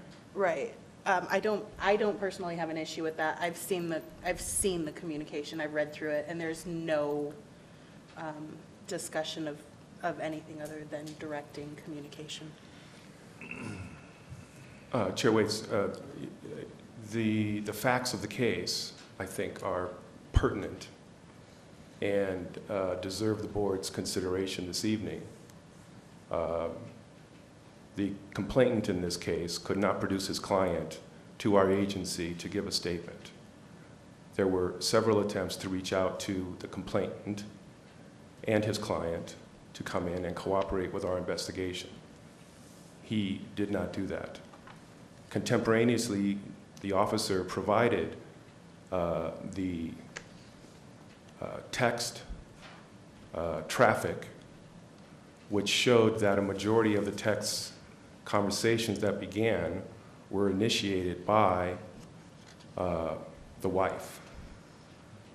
The officer's statement is that yes, there were texts regarding the case where there was probable cause for an arrest. And when it got to the point where she requested to see him outside of his professional capacity, he stopped communication and he changed his phone number. Oh, that's new information That's, to me, too. that's the case. You asked me to look into that. So I'm here ready to report to you what that investigation is. And that investigation was completed in early 2017. It simply was not written. My understanding was that the investigator in the case, when the complainant reached out to us, that he was going to contact him and give him an update and a status on the case. Apparently, he's saying that did not occur. It would be nice if I would have known that, and simply a phone call to me to say, hey, Ed, what's up with this case, would have been probably the more productive way to handle this. I believe the complainant did call twice to understand what was happening with the case, and you did not respond to his communications. So the investigation also began a couple of months after it should have been completed pursuant to the CASA. So there are some, externalities here, but as far as the handling of the case for today, I went and reviewed the file. And there's information in there that I have to treat as privileged and confidential that I saw. But I do think that the information that I viewed is determinative of the question of whether or not there was prohibited fraternization under SOP 1-1-4, which is the question here.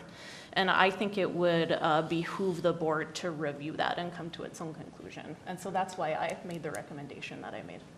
On what basis, since we have nothing from a complainant? Based on information that exists within the file that I'm not privileged to discuss until we take a vote on the Garrity materials. All right. Okay, so at this time, can we go back and address her motion and go forward from there? We're not here to have a debate right now. So the motion was? What is your motion? My motion was to defer the case so that we could put the Garrity on the next agenda so that you guys can review the file and decide for yourselves whether or not there was an SOP violation in this case. Okay, I would second that motion. All right. All in favor? Aye. Aye. All right. So that's where we're at. All right.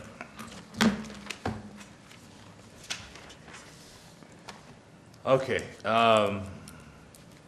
we don't have any appeals, correct, Mr. Ernest?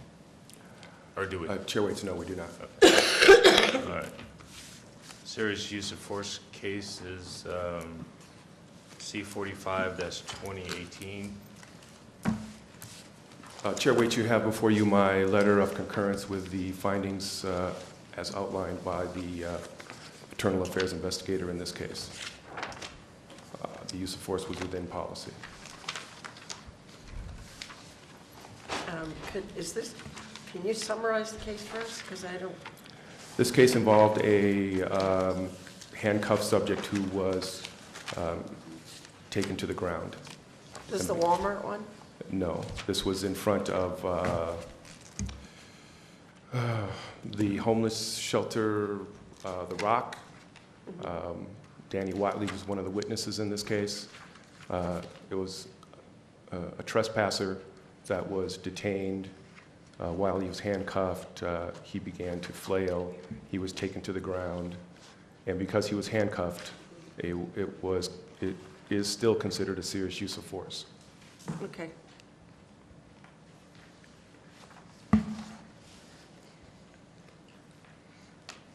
I make a motion that we concur. Okay. I don't know if we have to vote on anything, do we? You've already sent it. Need more right? information or? It's just information, so I withdraw my motion. The only issue that I have is I went to go and review the Garrity materials for I-617 and C-45 2018, and the materials for C-45 2018 weren't available for me to review on my own. At APD? And it was, I think it was just, I vaguely remember some discussion about maybe making those files available on SharePoint, but I didn't look back. Garrity materials will never be. Chair Waits, Vice Chair Galloway. No. This is actually the first serious use of force case where there's been a request for Garrity materials. Normally, the board reserves that simply for officer-involved shootings.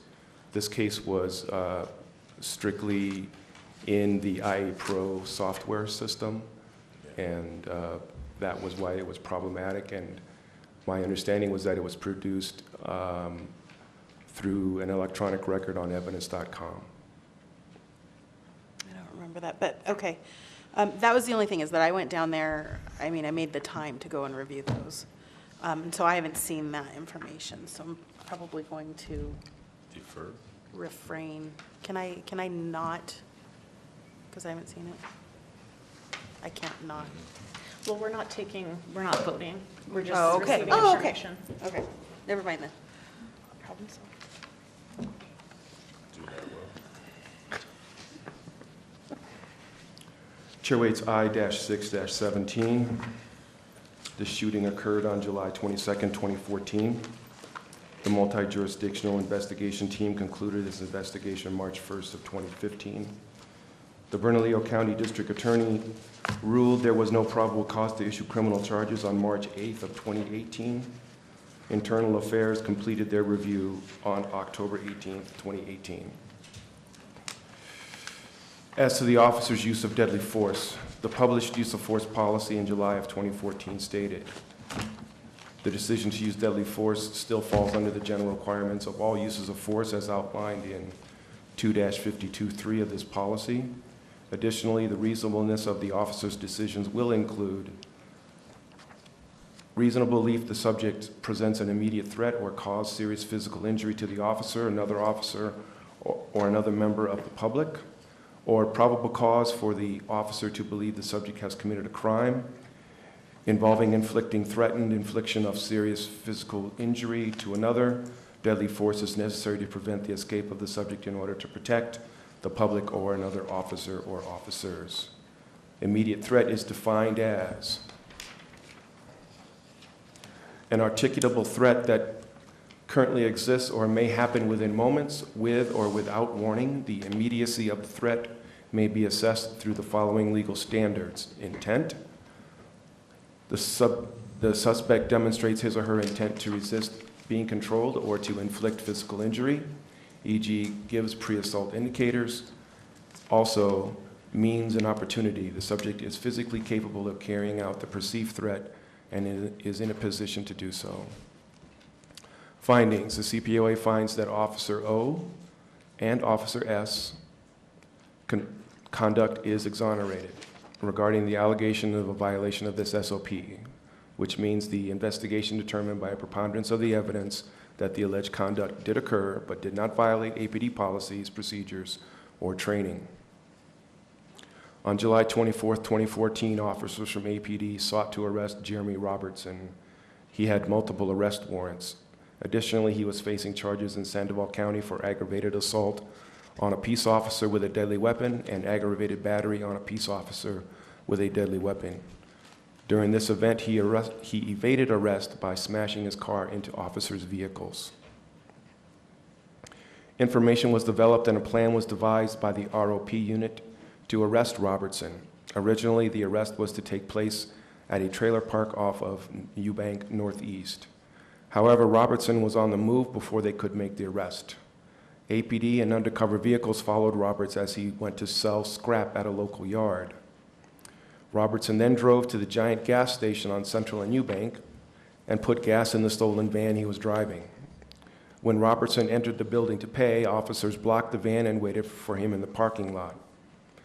Upon exiting the building, detectives V and E, both in plain clothes, approached him. Robertson recognized them as the police and fled on foot. As he fled on foot, he pulled a pistol from a holster concealed under his shirt. Detectives commanded he drop the gun, and Robertson responded, quote, F you. Detective V discharged his electronic weapon. It failed to attach and had no effect. Robertson ran across the intersection of Central and Eubank in a northwesterly direction. He hopped over a chain link fence into a vacant lot and continued running north. Officers O and S were approaching the scene from the north. They observed Robertson hop the chain link fence. They exited their vehicles. Officer O commanded Robertson to drop the gun. Robertson ignored the command and continued fleeing toward another chain link fence. On the other side of that chain link fence was a residential neighborhood. As Robertson reached the top of the fence, officers O and S both discharged their weapons at Robertson, each firing 2 rounds. All 4 rounds struck Robertson. He fell onto the other side of the fence. He died at the scene. Officers O and S stated they feared for the safety of any resident he might encounter on the other side of the fence. Both were aware of his violent history when evading arrest. Both observed the handgun he was carrying as he fled. The weapon Robertson possessed was a 9mm Ruger loaded with 13 rounds. It's clearly visible in the lapel video of officers arriving contemporaneously on the scene. Based upon the use of force policy in July of 2014, this use of force is within policy.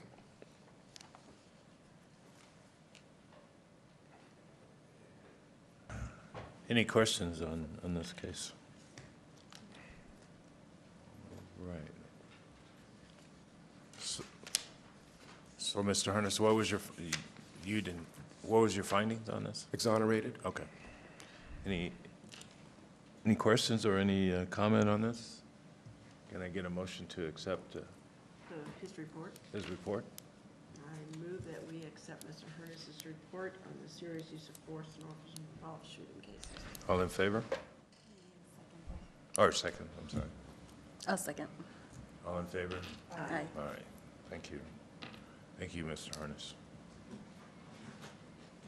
Review of Garrity materials, none, right? Or do we need to, we need to vote? Another, Need a vote on that? is there anything we need to review on this case that you're talking about, that you were talking I think about? it has to go, the case has to go on the next agenda. Yeah. But do we have to have Garrity Garrity vote for us to view what you want us to see? Yeah, Then we need to add it Yeah. to this. We need to make a motion for that case. that's what I'm asking. Didn't we do that?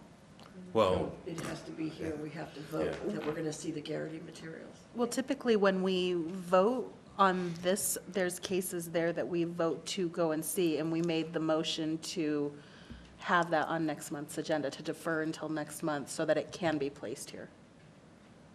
no, We can vote on it now, so Yeah. that between now and next month, we'll have a chance to see the Exactly. Garrity materials. I thought we had to have we have to have the case number there. Yeah. It's right here, 186-16. Isn't Does right? that suffice?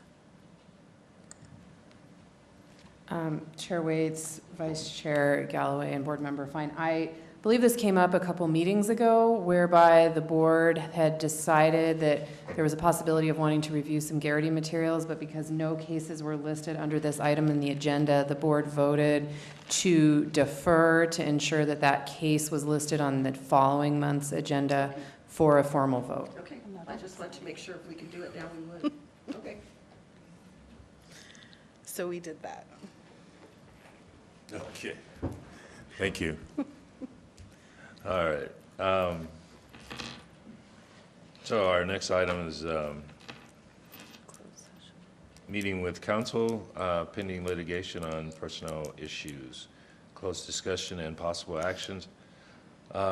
pending litigation and personal issues, matters subject to the attorney-client privileges pertaining to threatened or pending litigation in which the public body is or may become participants pursuant to NMSA 1978, Section 10-15-1, H7, and pending litigations to include arson versus CPOA, D 202-CV 2018-08758. I move that we enter our closed session. I second. You get a roll call vote, please? Yes. Yes. Yes. Okay. We are now in closed section. Thank you.